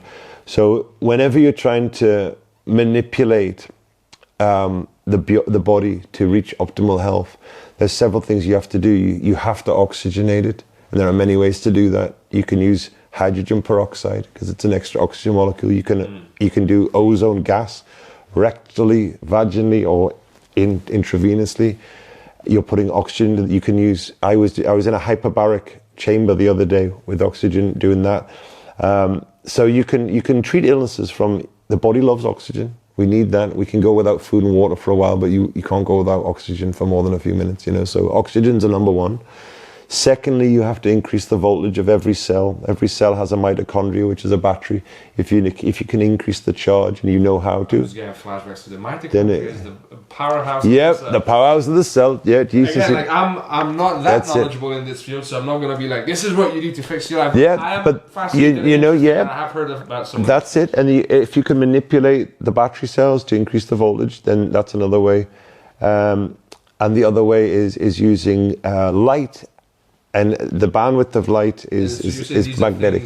These are things which the world's elite, not just athletes, but politicians, actors, actresses, are using, experimenting with, and using to great effect. But no one really knows about them outside of the biohacking or the elite level sport and longevity community. Yeah, that's fair. There's a billionaire right now who's become famous because he's trying to. You might have heard about him. The guy that's Brian Johnson. Yes. Yeah, Brian Johnson. Yeah. He's trying to sort of not avoid that, but he's like his biological age is 20-something. He's the only person I've ever. Open source. He's made it available. Very good. Yeah, he's the only person I've seen with a more elaborate protocol than the one I have from this dark side. The one I have. Up until I would have said I have the most elaborate protocol for both human enhancement and for performance enhancement on the planet, genuinely.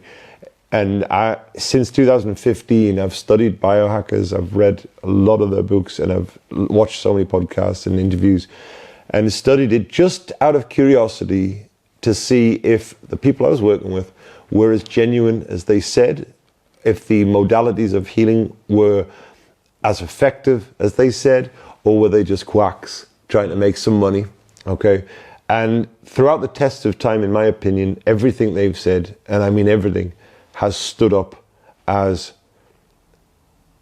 authentic, as in they knew what the fuck they were talking about. These guys were the best in the industry.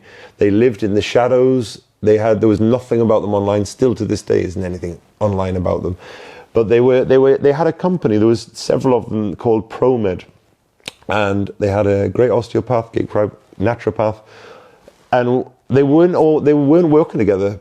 But they had this unique system where, because every NFL athlete, Major League Baseball and basketball, in their contract had an insurance clause which said, if you get injured, by the way, you can get a second opinion, because you shouldn't really trust your coach or physio because they might just want you back on the pitch. Like, oh, don't worry, you'll be fine. It's the Super Bowl. You'll be okay. And the guy goes, maybe I won't. Maybe I'll go out there and my career will be finished. How do I know? So they were always allowed a second opinion. So these would manipulate that. They'd go in with a second opinion, and they'd help them. But the athlete would never have to pay because it would come from the insurance. Right. So it meant it was an easy sell. Hey, do you want me to help you with this? We'll give you a second opinion. If there's any problems, we'll fix it, and you won't have to pay a penny. Yeah, of course, obviously. It is. So what they wanted from me was they wanted me to provide, because my brother was an ex-professional footballer, played with Ronaldo, played in the same team as Wayne Rooney, had 26 England caps, and he was our link towards in football and soccer. And also my mum is an English teacher, and we had a lot of the Newcastle players, French players, come to our house in Newcastle, and she would be teaching them English. I'd be treating them for therapy behind the coaches' backs and the physios' backs, because the physios were so bad. But they didn't have any soccer players. They had all the American sports and no soccer. So they started seeing dollar signs with me saying, oh, I was saying, look, these guys have got all these injuries in England and I can get them over here. There's big money. You need soccer players. I'm your link. So they wanted me to be a shareholder in their company, in their pro-med company in Canada and North America. They wanted me to be a shareholder in it because they didn't have the business acumen. They had the great skills individually in their compartmental expertise, but they didn't have anyone bringing it in or being the salesman to go in and say, look, this is, so it was never going to take off the ground because it was all done on word of mouth and in hotel rooms. They needed a guy like me to go into clubs, into sportsmen and say, look, I'm the guy you come to if you want. And so it was a very easy sell to them because with them being geniuses and being on the spectrum, they were all a bit ADHD and couldn't bring stuff together. They were amazingly good at their individual, but try to get them to organize, a protocol or just, hey, look, I'll do that for you. So I found ways to get into their world in order to get the information. But the best, most interesting part for me, like I say, was what are they doing for combating disease, allowing the human body to perform at its optimal and live longer. But what was sad for me was as soon as the team I was working with found out the people who were involved and were doping, Peyton Manning, Ryan Zimmerman, right? Major big people. Yeah, I mean, the whole focus, became, oh my God, Peyton Manning's been using growth hormone, the biggest star ever in American football. The guy broke his neck in 2014, came back a year later, and had the biggest career of his life at 36, 37 years old. And we know why. He was using stem cells through IVs in some shady clinics in Indianapolis. He was getting growth hormones sent everywhere. Apparently it was for his wife, whatever, but the amount, it could never be for his wife because, and the interesting thing after the documentary, when all the right to reply. When this came out, you got some. It was serious. It was serious heat on me because I was living in Venice Beach in Los Angeles at the time. They just put me there. They said, where do you want to go? I said, oh, I love Venice Beach. Let me go there. I want to watch the buskers and live there. And I loved it. And then I got one call one morning that said, we've got to get you back on the red eye to Washington, D.C. We're just concerned because all the right to replies are going out tomorrow to all the people who've been involved in this documentary. And they're going to know at this point they've been rumbled. They're going to know it's you. It doesn't take much for them to go, oh, fuck, he's not who he says he is. He's been, and you're going to feel like shit. But also these friendships, which you've been nurturing for the best part of a year, are done. That's it. So, these calls to Charlie Sly of, hey, my dad's got X, Y, and Z. Can you help with this? Yeah, no problem. He needs to do X, Y, and Z.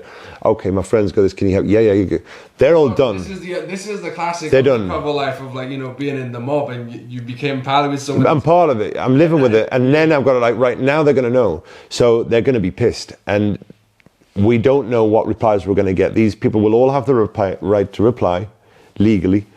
And they can deny what's being said, or they can aggressively attack us, or they can hire lawyers or whatever, but we have to legally give them the right. And you need a second source. You need a second source in documentary filmmaking. So just because our guy Charlie Sly had been saying, oh yeah, Peyton Manning's been coming in and doing all this stuff, you know what I mean? You need someone else to confirm that, and we didn't have a second source. But when the letters went out, Peyton Manning, unfortunately for him, got back and said, oh yeah, I did. Yes, that's right. He didn't deny it. He went, yes, my wife has been receiving growth hormone. And yes, everywhere. All right, so it's been shipped all around the country to everywhere where you've been playing. Well, you were taking it back on the airplane for her. How kind of you, Peyton. Nice one. Maybe it was for you. The fact that you broke your neck. But yeah, we don't know. Like, we don't know. I can't prove that he was. And so, I was just the guy who, and we can't prove that Charlie Slade was telling the truth. But the fact that Peyton said, yes, I did receive growth hormone, but it was for my wife, was like, oh, he's just shot himself in the foot. Because if he just said nothing, we wouldn't have had a second source as such, you know what I mean? Like, he is our second source. He's just told us that, yes, he was receiving growth hormone. So now, it's coming from inside. So now the team with their great lawyers are able to go forward and go, yeah, we now know because you've just admitted it. And I think he didn't know, which he probably thought we had a lot more evidence than we did. And a lot of the athletes in there thought that it was a witch hunt, thought that we'd set out to target them, which was totally untrue. We'd set out to actually find out what the Jamaicans were taking and trying to find out what athletes were taking. And the road had led us to Peyton and all these others, but there'd never been a hunt to find any particular athletes. It's certainly not from my point of view or anyone's, because I didn't know who these people were.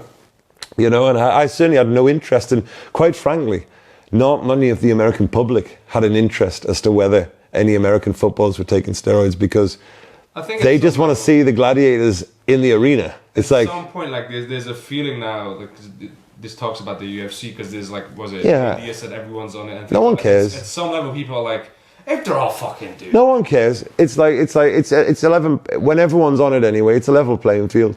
But I was hoping to be part of the evolution of the debate of, look, we can accept that everyone's doing this, but how do we help the sport? How do we help the athletes do this in a safer manner? Like, they should be getting blood tests, blood work regularly to check their lipid profile and their endocrine profile, their hormone profile, to see, are they doing this healthy? They shouldn't be going to clinics or gyms and picking up growth hormone. They don't know where it's from. They don't know the sources, picking up peptides. They don't know where they're from. They could be from China. They could be from someone's lab making it in his back room. This is all so unregulated and untalked about. I was hoping that I might be instrumental in moving the debate towards something we could talk about but instead it just became an interesting and very topical and popular debate over, is Peyton Manning, has he been using performance enhancing drugs in order to perform at the best of his career? Me personally, I have no judgment over anyone, because it's like, he was in a position, if he did, which he might have done, he was in a position where the guy broke his neck and went, right, you're finished, you're out of the game. You'll never do what you want to do again. And it's like me saying to someone, you're finished, you can never do what you want. You love performing, you can never do it again. Unless we put this into your IV and you help us with some stem cells. Is it illegal? It's not against the rules, but it's actually against FDA regulations. Like, you're not allowed to do this. You're supposed to be doing this in Panama, but we're going to do it here in Indianapolis. Okay, so it's not against no, it's not against the sport. Well, fucking do it, get it in me. It's the most amazing thing you can ever do is stem cells, and it's phenomenal. Like, it's so expensive, but it's phenomenal. If we could all access stem cells, we would, and harvest them from a young age, we'd all be able to cure our own diseases. So this guy was doing what was effective, and he was like, is it healthy? Yes, it's healthy. Okay, so it's healthy, it's effective. Okay, is it, what about other stuff? Well, let's put in a bit of growth hormone. Is it against the rules? Yeah, but they don't test for it. If they don't test for it, fuck it, get it in there. So I can't be found out. Is it going to do me is it going to cause me to have any problems? No, it's going to cause you to rewind the clock. It's going to make you youthful. This is what we give older patients so they can, have a more active lifestyle. Okay, and so when you, as someone, if you weigh this up in your mind and you go, so I'm never going to get found out, it's going to be healthy, I'm going to have possibly the best season of my life. And there's also, and everyone else is doing it. And everyone else is doing it. And it doesn't cost hardly anything because I'm multimillionaire. And you start to go, yeah, fuck it, let's get on with it. Who gives a fuck? But then when it comes down to, but it's against the sportsmanship. And you go, well, yes, it absolutely is. And there are rules in sport for a reason, to try and create a level playing field so everyone can play fair. But unfortunately, as I realized, and I thought I would realize, that the people at the top don't play fair. And the people at the top, many of them are at the top because they're not living by that set of rules. They're living by the set of rules of, I want to be the best, and I understand that you want to play fair, but I don't give a fuck if you want to play fair. That's why you're going to lose. Because you're trying to play fair in a world where we're playing to win, and you're against people who are playing for world records, and you're against poverty, where some guy, if he wins, he's funding schools and villages in his entire city.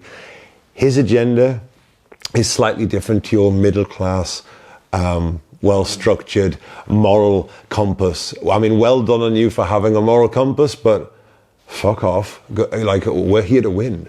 And you go, wow, like, it really is, that's how it goes. Like, you're up against people who, having a moral compass, who gives a fuck? It's like being in crime. It's like, oh, so you pay your taxes. Nice one. You're up against people who know how to work out derivatives and offshore accounts because they're billionaires and they'll never intend on paying any taxes. In fact, they're exempt from taxes. Like, but well done you on paying yours. You go, it's not a fair game. And when you understand how the elites live and work, it isn't fair. And that's why I was so happy to take away the intel to go, okay, fair enough. I got what I wanted, which was I have a file, which is I've been able to help people. You know, I've been able to help people. I wasn't able to go on. I don't even know to this day if I'm able to go on camera. This is the first podcast I've ever done, by the way, on this topic. Right. Because I had to sign things to say, I'm not going to talk about blah, blah, blah, blah, blah. But they've now dropped the cases. The people who are suing me and suing Algeria, the cases have been dropped. And I personally think they should be discussed.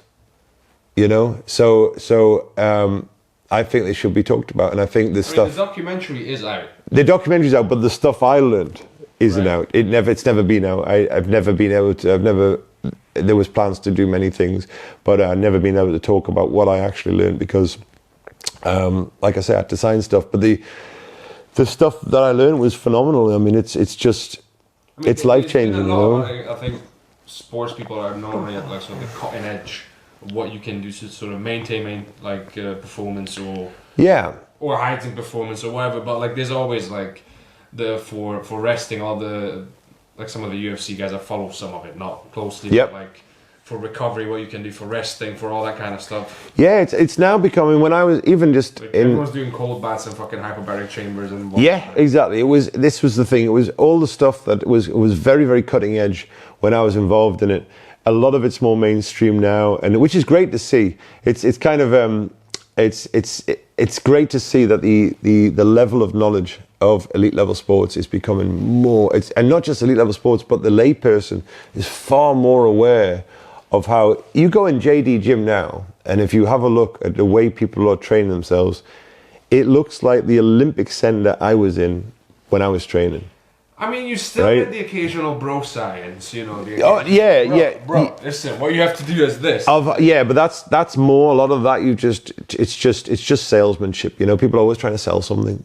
You know. But sometimes they're not even getting paid. They just want to have their opinion. Yes, I know something you don't. I know something you don't. Yeah. I mean, even me, I have to pull myself sometimes because I get excited on having secrets that I know that other people don't, and there is that human buzz of, hey, I know something. But equally, you have to go. Sometimes you're nerdy and get passionate about it. We all have. Exactly. But sometimes if I start talking acting or comedy, I'm like, it's our field of interest, and it's nice when you're around people you can share stuff with and vibe off them. But equally, it's been humble enough to know, hey, by the way, these are the things I've tried and they've worked with me.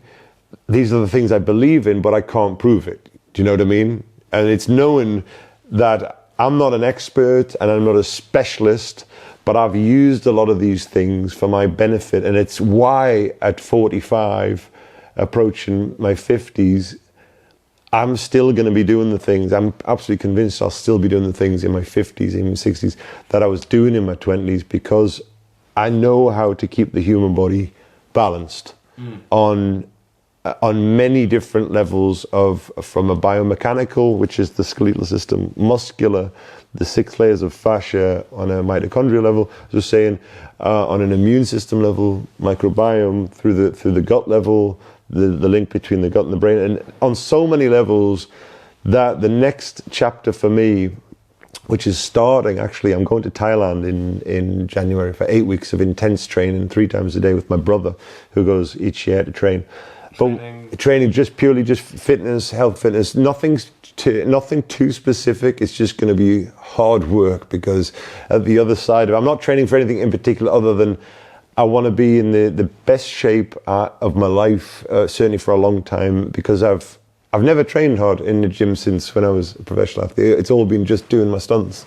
So I'm looking forward to just training, getting back in the gym, cardio, all sorts of stuff, just intense and great sleep, great recovery. The whole thing is going to be a 6 to 8 week boot camp.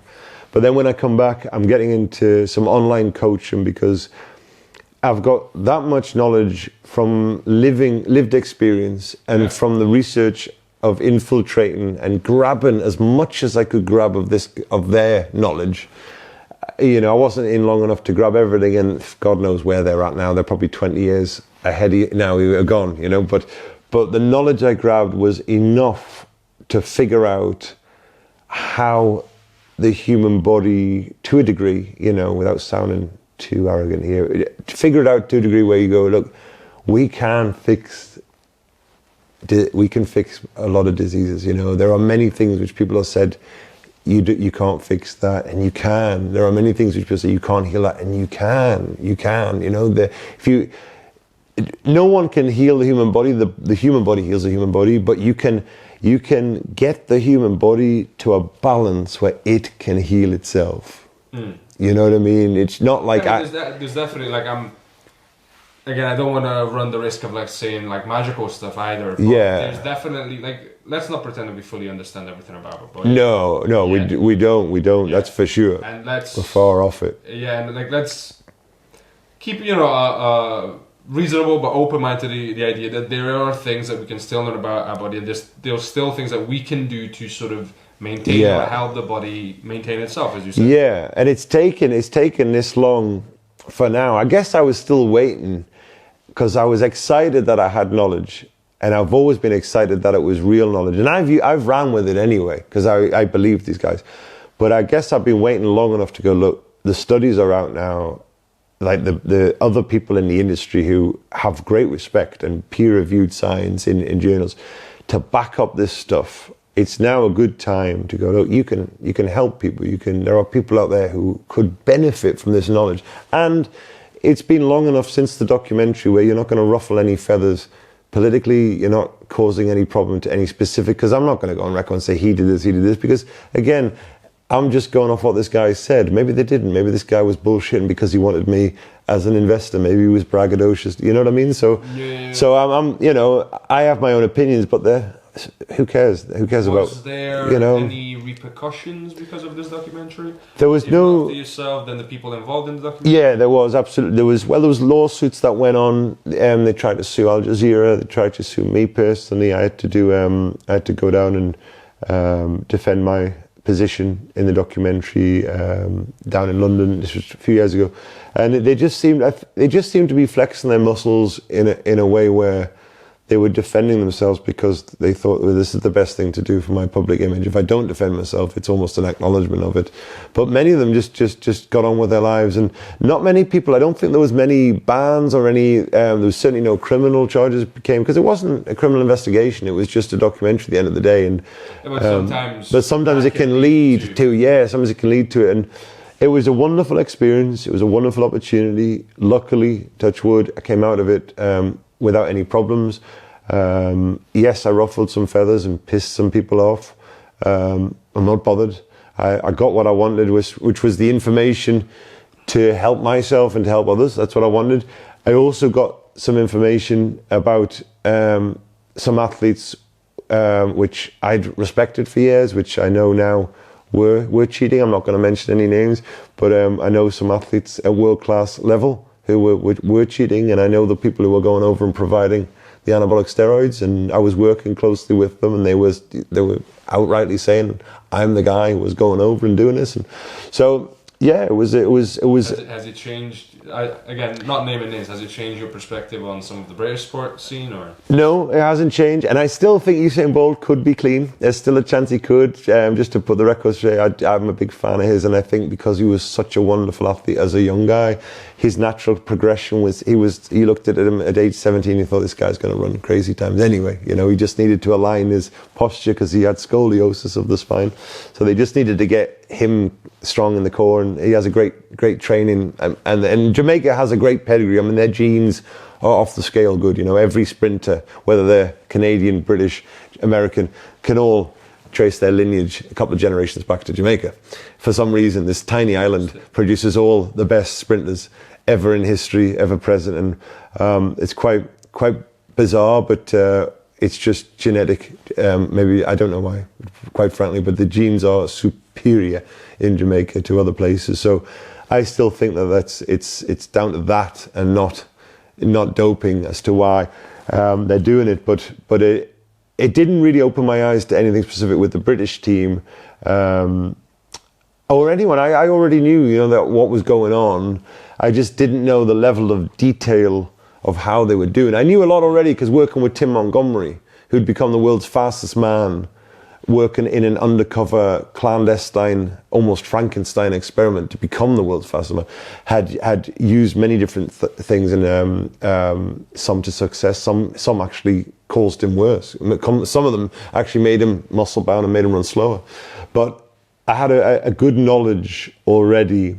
But the most important things for me were the things which I was able to take back, which I'm able to help people to recover from things or just enhance the quality of their life by using these and saying, look, if you do X, Y, and Z, I promise you, it can be little things. It can be little things, but when you show people and they get results, they go, wow, you know, and that feeling is not something I've ever had because I'm not a parent who's helped a child yet, you know, maybe one day, but I've not had that feeling. So when you get it with a total stranger, it's quite a special thing, you know, to help someone who wants to overcome something, and when they're so open to your ideas, because usually, sadly, because they're in a position where they're desperation, but equally, where at that stage, if you can have some results, it really is, and that's why I'm saying this is what I'd like to go into in the next couple of years is coaching and helping and using the knowledge I've got, not just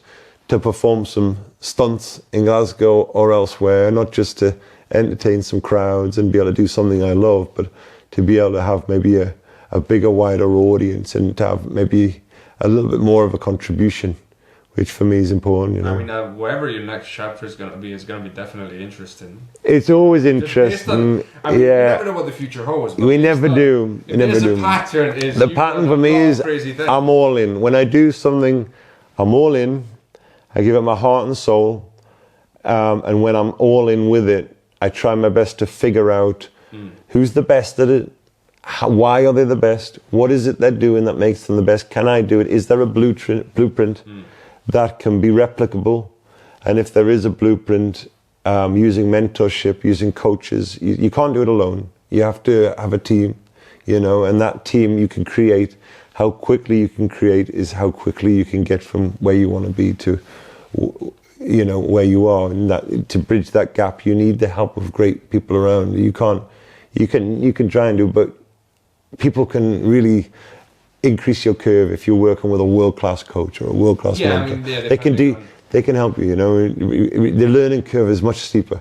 Of course, I mean, you can try to learn everything by yourself. And YouTube, etc., you know, TikTok, but if you can afford to pay a coach, and they're a renowned good coach, then you can make such leaps and bounds in anything. You know this. If you have a mentor in acting, or if you have a mentor in comedy, someone who's working with you, you know, you can improve so fast. That's 100% true. Funny enough, I used to be someone who's like, I'm gonna do it. Like, I was this classic idea of like, I'm gonna learn the hard way. Yeah, exactly. And now looking back, and it was because I wanted to do it properly. That was my mantra, you know. Yeah, like it's more, like, maybe it would have been easier if you just did that course, you know. Like for comedians, there's sometimes the feeling of like, I'm not doing the comedy course. No one's gonna teach me comedy, but like, I think it's a manly thing as well. It's almost a manly, like it's an ego. Yeah. Do you have to like spend 2 years trying to figure out what to do, or you know, go in and just listen? You don't have to take everything on board. You can still, put it together for yourself. But at least there's a, structured information. Yeah. And then you can test against the real world. Totally. I mean, I don't know why, again, probably ego, probably that. I had no problem in athletics having a coach, having a mentor, having a team, no problem. But for some reason, when I went into business, I'll do this all myself. I'll do this. I'll figure it out. I'll do this. It was just the way it was. Nowadays in business, it's all about, and I guess it's come over. It's migrated from America, and it's now become more acceptable. In the same way, I had no problem speaking to a hypnosis or a sports psychologist in athletics with the British team, but in real life, I've never had any counselling or therapy.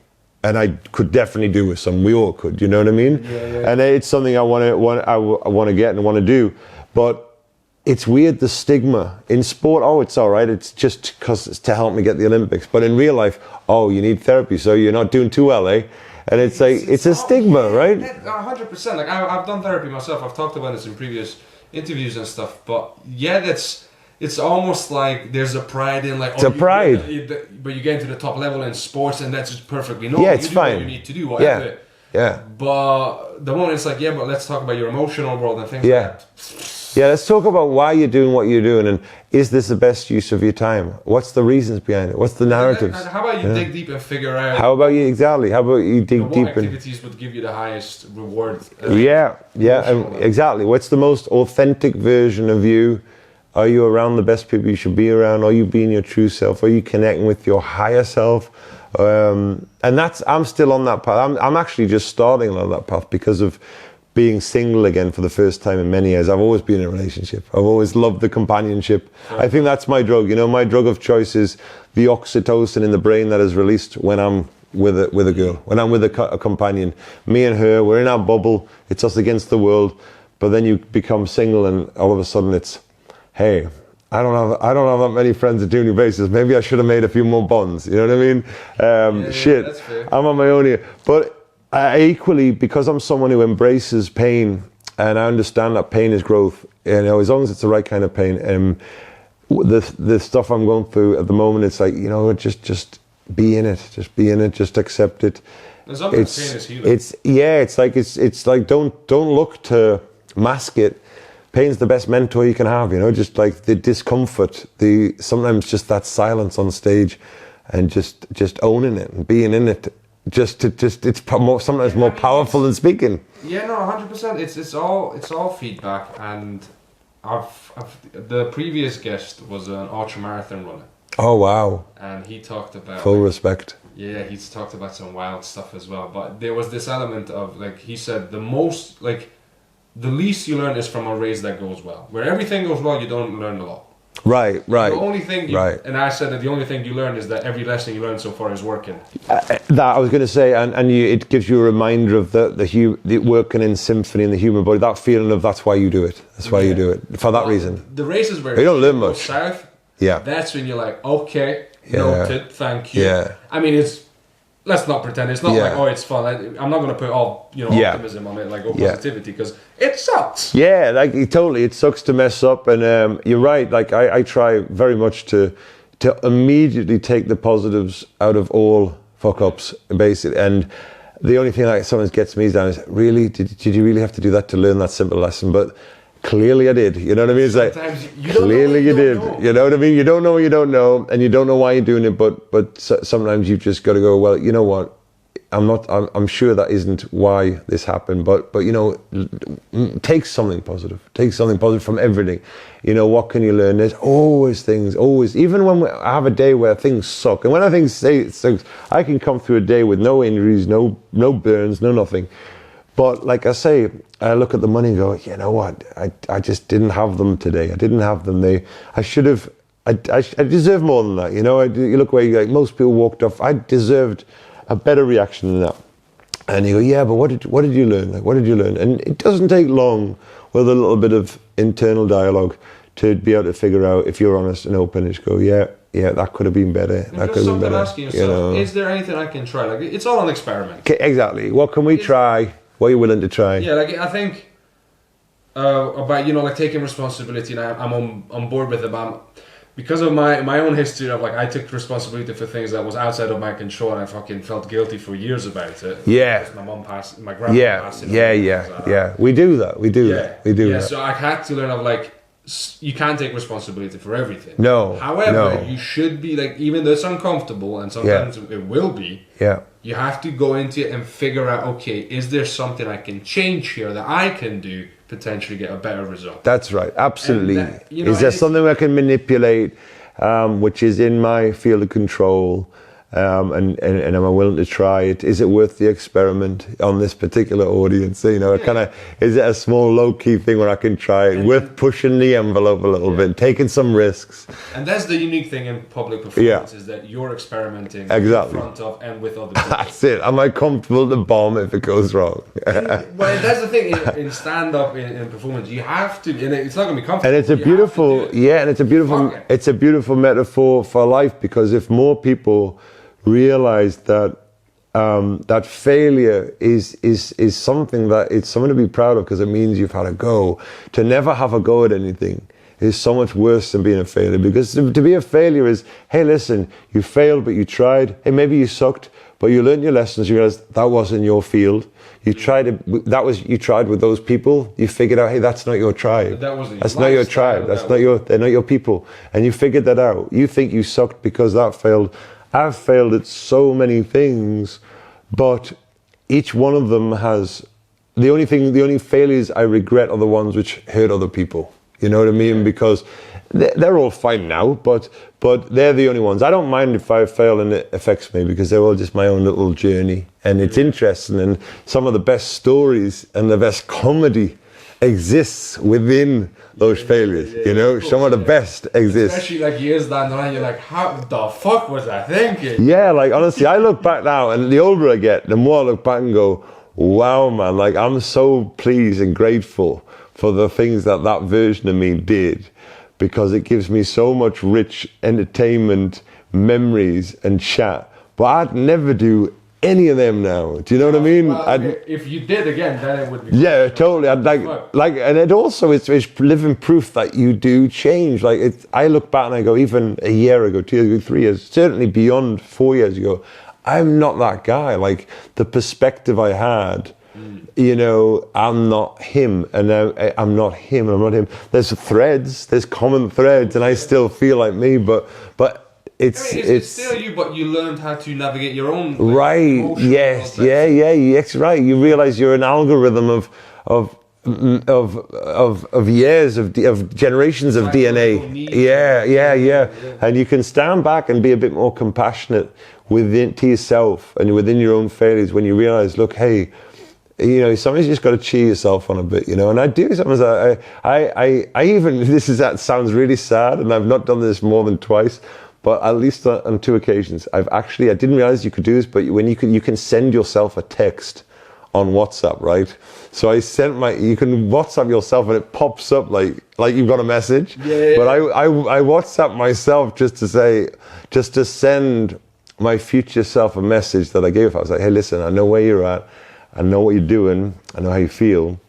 But put it into perspective, this is the situation. And I knew it was a message that at some point, I'd probably want to read again, because I might not be in that same good headspace. So I did it, and it worked. And it was like, hey, that was like a message from myself now to my future self of, hey, I know you're going to feel shit at some point. When you do, just have a look at this, just to rejig you of hey, you're doing all right, man. You're having a fucking go at life. You're doing all right. Even when you fuck it up and fail, you're having a good go. You know, be proud. You're having a good go. You know what I mean? Yeah. It's funny, isn't it? Yeah. The things you do when you live in a camper van on you. Hey, I'm going to message myself. Ping. It's actually quite interesting. Yeah, I mean, we were having, again, just kind of referring back to the chat I had with Graham, the ultramarathon runner, of like life is pretty much, you're trying to hit the dartboard, you're trying to hit the bullseye in a dartboard in a dark room. And you throw it, and you listen, and like, where did that go? Well, that sounded like something else. I'm gonna throw it somewhere else.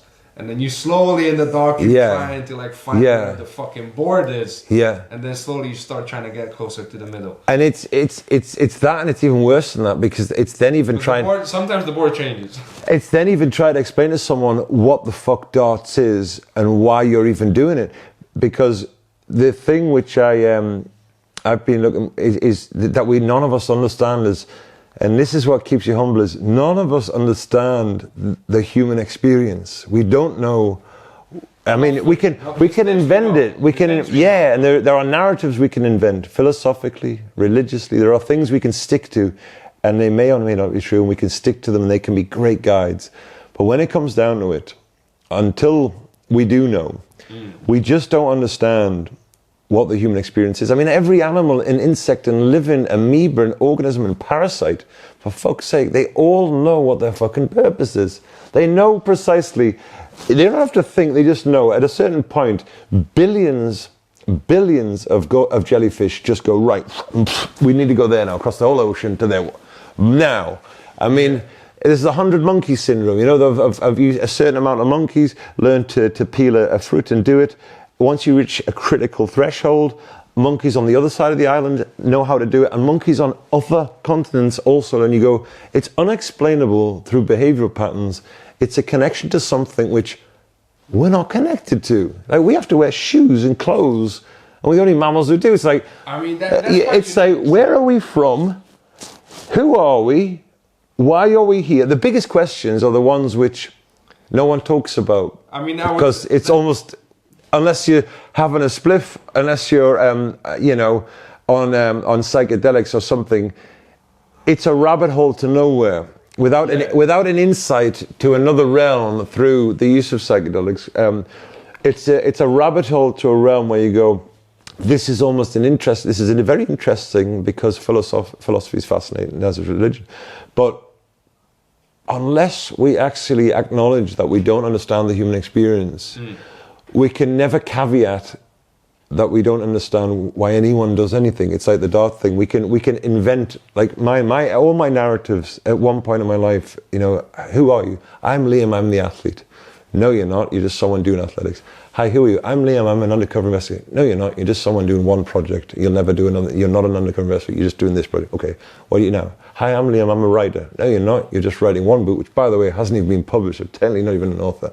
What are you now? Oh, I'm a stuntman. No, you're not. You're a stunt performer who's a busker in town, but you're not a stuntman. You're just doing this now. And it's like, I'm all of them, but I'm none of them. No. And, I get what you're and they're just narratives I tell myself because it allows me to make more sense of the world, to enjoy it. There's a part of us that wants something permanent. Yeah, exactly. And, you know, for a long time, it was so easy for me to be, hey, I'm Liam the athlete. Everyone who knew me, this is Liam's an athlete. And you're proud of being Liam. Absolutely proud of it. And it's great to be known and be associated with something which is great, you know. Everyone knows athletics we use the humor, it's great. But as soon as you're not that, and as soon as you're like not an athlete, there's a period you go, who the fuck am I? Well, who the fuck am I? That's the other one. What who do I am have I? to be proud of? Yeah, who am I anymore? If you're not that, and you're not that, and I've gone through this at many stages throughout life where you're going, right, you're not that anymore.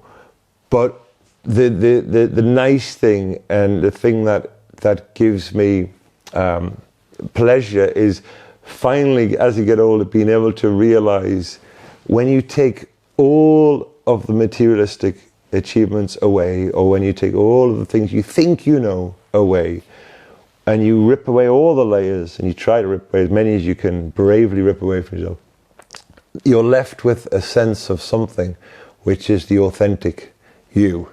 And some of it you like, and some of it you don't like. Then you try to work on the bits. Right. But it's just that visibility of there. That's who you are. You don't have to have a narrative, or it's okay to just be you. And when you know that, you go, so I don't need all these materialistic things to portray. I don't need a flash car. I don't need a flash house. And you go, no, actually, my dad used to say this all the time. He said, the richest man in the world is not the man who has the most, it's the man who needs the least. And I never understood that when I was trying to live a flash life and whatever, and, you know, I thought I had to have all these houses and all these things and all these. And then I realized, now I understand what he means, because now I can fit all my possessions into 1 or 2 suitcases. I don't need anything.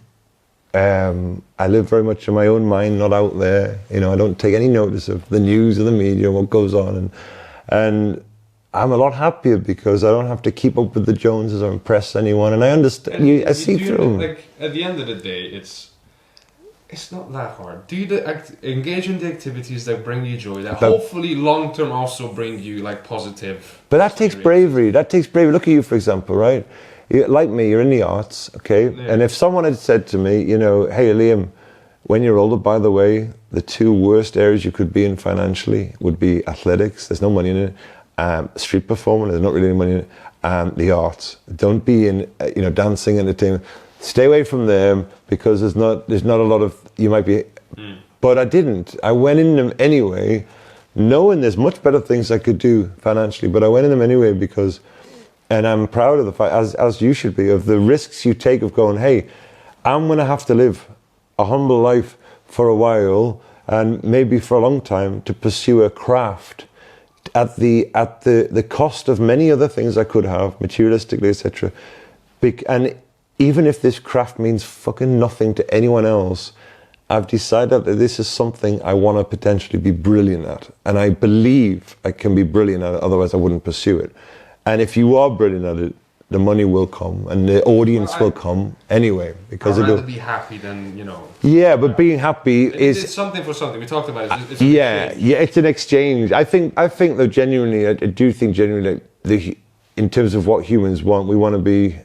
This is partly getting back to why I do what I do. I think we want to be appreciated, we want to be respected, but we all want to be great at something. You know what I mean? And for many people, I think it's a dream that might have died years ago. But if you speak to anyone, certainly younger people, like, it's not about what do you want to be when you're old or who do you want to be when you're older. It's generally speaking, most people, whatever it is they choose, they want to be, and to be proud of it, you've got to be good at it. You know what I mean? Like, it doesn't matter what it is, whether you're a good teacher or a good parent or a good mentor or a good coach, or it doesn't matter what it is, but there should be an encouragement for all young people. Choose whatever makes you happy. No one, if I'd said to my hand at school, what do you want to be when you're older? I want to bite cardboard masks and I want to dance like an idiot with, they'd go, don't be stupid. I made an entire career out of it. If I'd said, no one ever puts their hand up and say, I want to be a busker, I want to be a street performer. I mean, it's not even a thing. You know what I mean? Like, kids are never going to do that. You know what I mean? But apparently some. Maybe now, maybe some. But think about it. Like, it's just not even something that someone would say. But it's a shame because I think for anyone, if you can find something that you're passionate about and you love, the chances of reaching greatness of it are so much far likely, even if you did something like my thing now is I'm trying to take off the pressure of having to make it, and I've been doing a good job with that. Yeah. But there's an irony of the moment you stop pursuing the greatness, you're just doing the work because the work is the fun. Yeah. You're more likely to get it. Yeah, you're bang on. Like, you're absolutely bang on. It's a very weird mindfuck. No, you're bang on. You're absolutely bang on. And you wouldn't have got this far anyway if you weren't good anyway. To be able to go up ever as a stand-up comedian, it's one of the hardest things to be able to do. Public speaking's impossibly difficult. It's one of the hardest things. Approval, other people's approval, is the main motivator psychologically of everything we do. Apparently, the main motivator is not sex or hunger or even shelter. It's other people's approval. And to be able to get up on a stage and be raw and be viewed and be judged and be essentially naked in that way, it is such a challenge that even if you fall short on reaching greatness in that field, the skills and the resilience and the thick skin as you'll have, you'll be able to do fucking anything, mate. Because, right? It's like... What I've learned over time was that, for me, it was like, it's something to be proud of. And very often you attach it to other people's approval. But you can't actually separate it. Yeah, you can. You can separate it entirely. That's true. It's actually, it is. But it does make you just go, take a step back and be like, okay, I'm just gonna do me, guys. Like, yeah, like it's totally like, this is, at times like me, you get into something and you think this is it. Time goes on and you realize that was just a chapter in your life at that time, and it was a very fascinating chapter. And even this Stunt Runner thing has been a 7-year chapter, but at some point, looking back, it will just be another chapter, and it won't define me. And I certainly never wanted to be the greatest street performer or had grandiose ideas of being the best at anything in it. I just had a set of skills which I thought, hey, I wonder if this will work. And I think I've loved like you said, I've loved I love all the process. Yeah. From looking after the body, to living in the van, to setting up the kit, to some of the interesting people you do meet sometimes, to doing the shows, to being on the Blackpool prom and summer, and until recently, sadly, traveling around with someone you love and being in your own world and being free to go anywhere. Freedom is something that people during lockdown, COVID, we all lost it. Yeah, and to now be free in your position, self-employed, in mind to be self-employed, to do what you want to do with no boss, no expectations. I mean, I'm still a part-time waiter. I still got a part-time boss. Well, we all have to do things. We have to do but ultimately, you know what I mean. Like that's where you'll. The direction I'm. That's the direction. Yeah, and that's the direction you will be in, and it's worth it. You know that I think that sense of freedom is so important. So if it is for some people, I know essentially. I know it. Because my brother, I've got 3 brothers. One of them is an escapologist. He was a Houdini, escaping from stuff, a circus performer. One of them was a footballer, but one of them is in the corporate field. And I now finally see what I've missed from not being part of a team, from not being part of a structure, not being part. And I do think, I know I've missed out. At times I thought, oh no, I like it my Sometimes way. You get sad a little bit, or you get. Yeah, like sometimes there's the downsides. There's all the downsides of. He looks at my life and thinks, I definitely wouldn't want that. But other people look and think, hey, living the dream, on your own, single, no dependents, no debts. You got a lovely van. And sometimes it is feel like that. But other times there's the challenges. Oh God, and sometimes you just want a house that doesn't have wheels, or. Like I say, I tap that. It's not when you fucking use it, It keeps you humble, that's for sure. You come back feeling like a superhero, and everyone's like, mate, your stunts amazing. You come back and go, yeah, now I'm going back to, now I'm going to go take my cape off and become the actual hermit introvert I really am, yeah. Yeah, I think the thing you said about process, this has been my lesson recently, which is I was so infatuated with, I'm going to get there, I need to get there, I won't get there one day. And then, just success and having to achieve and proving myself, and I've got this big achievement I'm going to get to. And then I finally realized that, yes, you reach the biggest achievement, whatever. The day after, you're going to have to work on something else. Yeah. Yeah. And if you actually look at your life, you spend most of your life working. Oh yeah, totally. So you got to enjoy it. You get a couple of days off and you're like, I fucking did something. Yeah, no, you've got to enjoy the process. And absolutely. Then the day after, we're going back to work. Yeah. Now it doesn't have to be the career. You can be working on the family. Whatever you're trying to build. But try and enjoy the process of all of it. To build it. Yeah. And I think there's nothing wrong. Sometimes, especially. If you're around people who are all aspiring to greatness, like if you're hanging around people who are all aspiring to greatness. When I was lucky enough to be at the Olympic Training Centre, everyone was elite level aspiring to greatness. So you didn't have anyone pulling you down or saying, hey, keep your feet on the ground, blah, blah, blah. It was just totally normal for everyone to want to break world records, win Olympics, or at least at the very basic level, represent your country in a sport. So it was normal, it was fine. But I've been in situations when if you even mention that you have an ambition, it's a fucking swear word, because yeah. I'm familiar with that. And you've got to be very careful who you share your ambitions and dreams and goals with, because they'll if it interferes or reflects on their lack of those things, they'll want to crush them just to bring you back down. They won't. You can't expect certain people to be happy for you or want the best for you. But if you hang around comedians and certainly have the bravery to hang around elite level and have the hustle to get into those circles, to say, hey, look, I want to learn from you, and have them look, who the fuck are you? What are you doing? No, I'm going to keep turning up until you know what I mean? Like this stuff happens. This is what goes on. It's almost perverse, but painful. Like there's a perverse beauty in it, but sometimes people will kill your dreams because they're trying to protect you from yourself. Or they try to kill your dreams. Like people will suffocate you to see. They want to protect you from the hideous disappointment, which I've experienced, the hideous disappointment of not achieving a dream. But equally, I'm pleased my parents didn't try to prevent me from it, because But you have a it's like story, man. It's all at the end of the day, when we're on our deathbed, all we've got is stories. Oh, we've got his stories. You know, when we're lying there. Yeah, and the struggle and the battle and the relentless. Some of it is stupidity. Like anyone can be a busy fool. Sometimes being relentless in the face of lessons which you ignore because your ego says, no, I can do it, is stupidity, even when there is good stories. But sometimes, regardless. All those victories. Yes, regardless. If you just keep pushing, I mean, as long as you're not delusional, like, you know, if you're winning competitions and you're winning talent tournaments, you're winning stuff, then if it's clearly evident that you're good, then you have a right to the authentic confidence you have. It's, I mean, you know, it's like that. I heard a quote the other day. The guy said, you know, confidence is not about talking mantras into the mirror every day.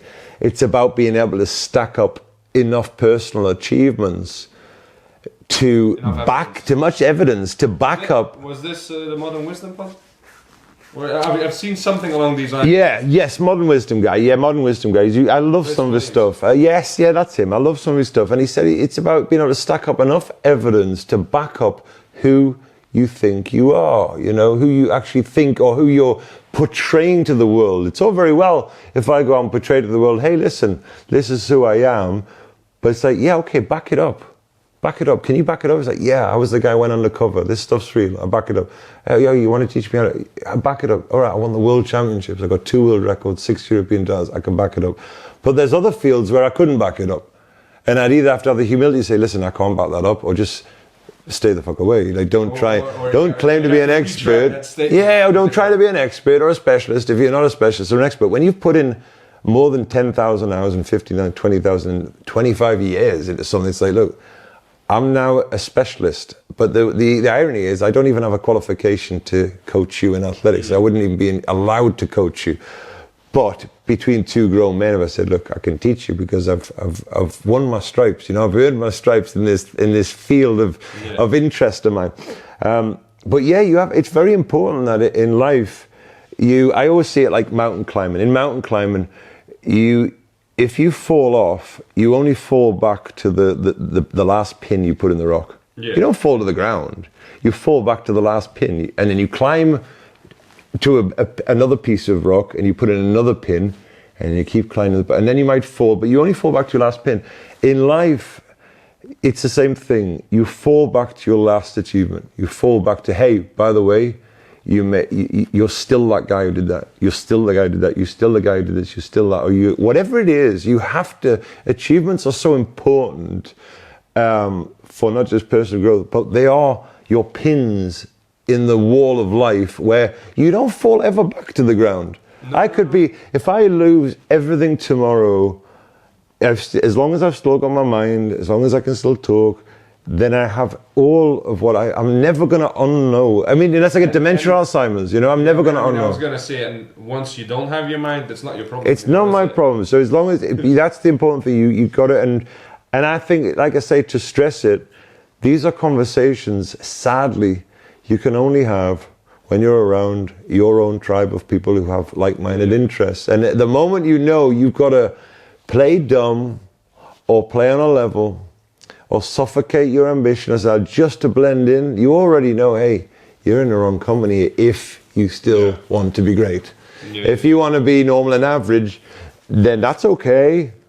But if you are someone who wants to be great at something, I think it's sad if people in the world don't experience being great at something. It doesn't matter what it is, being a great mom or being a great brother or being fucking great at something. No. Everyone can be great at something.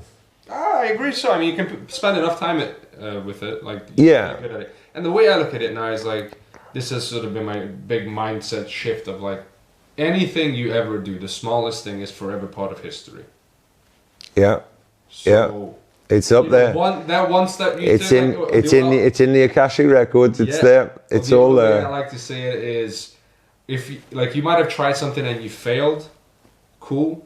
You could have been also selling heroin and smoke, and suck in the industry at the same time. That's right. Didn't. You tried to do something good. You fucked up. Yeah. Cool. Yeah. You would rather succeed at something bad.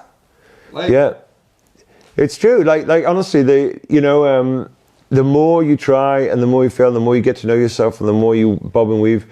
In the end, none of it matters. Like at the end, still, who cares? We don't understand what this experience of life is about. But I just think there's more fun and there's more joy at being happy in your own skin, and that's why, you know,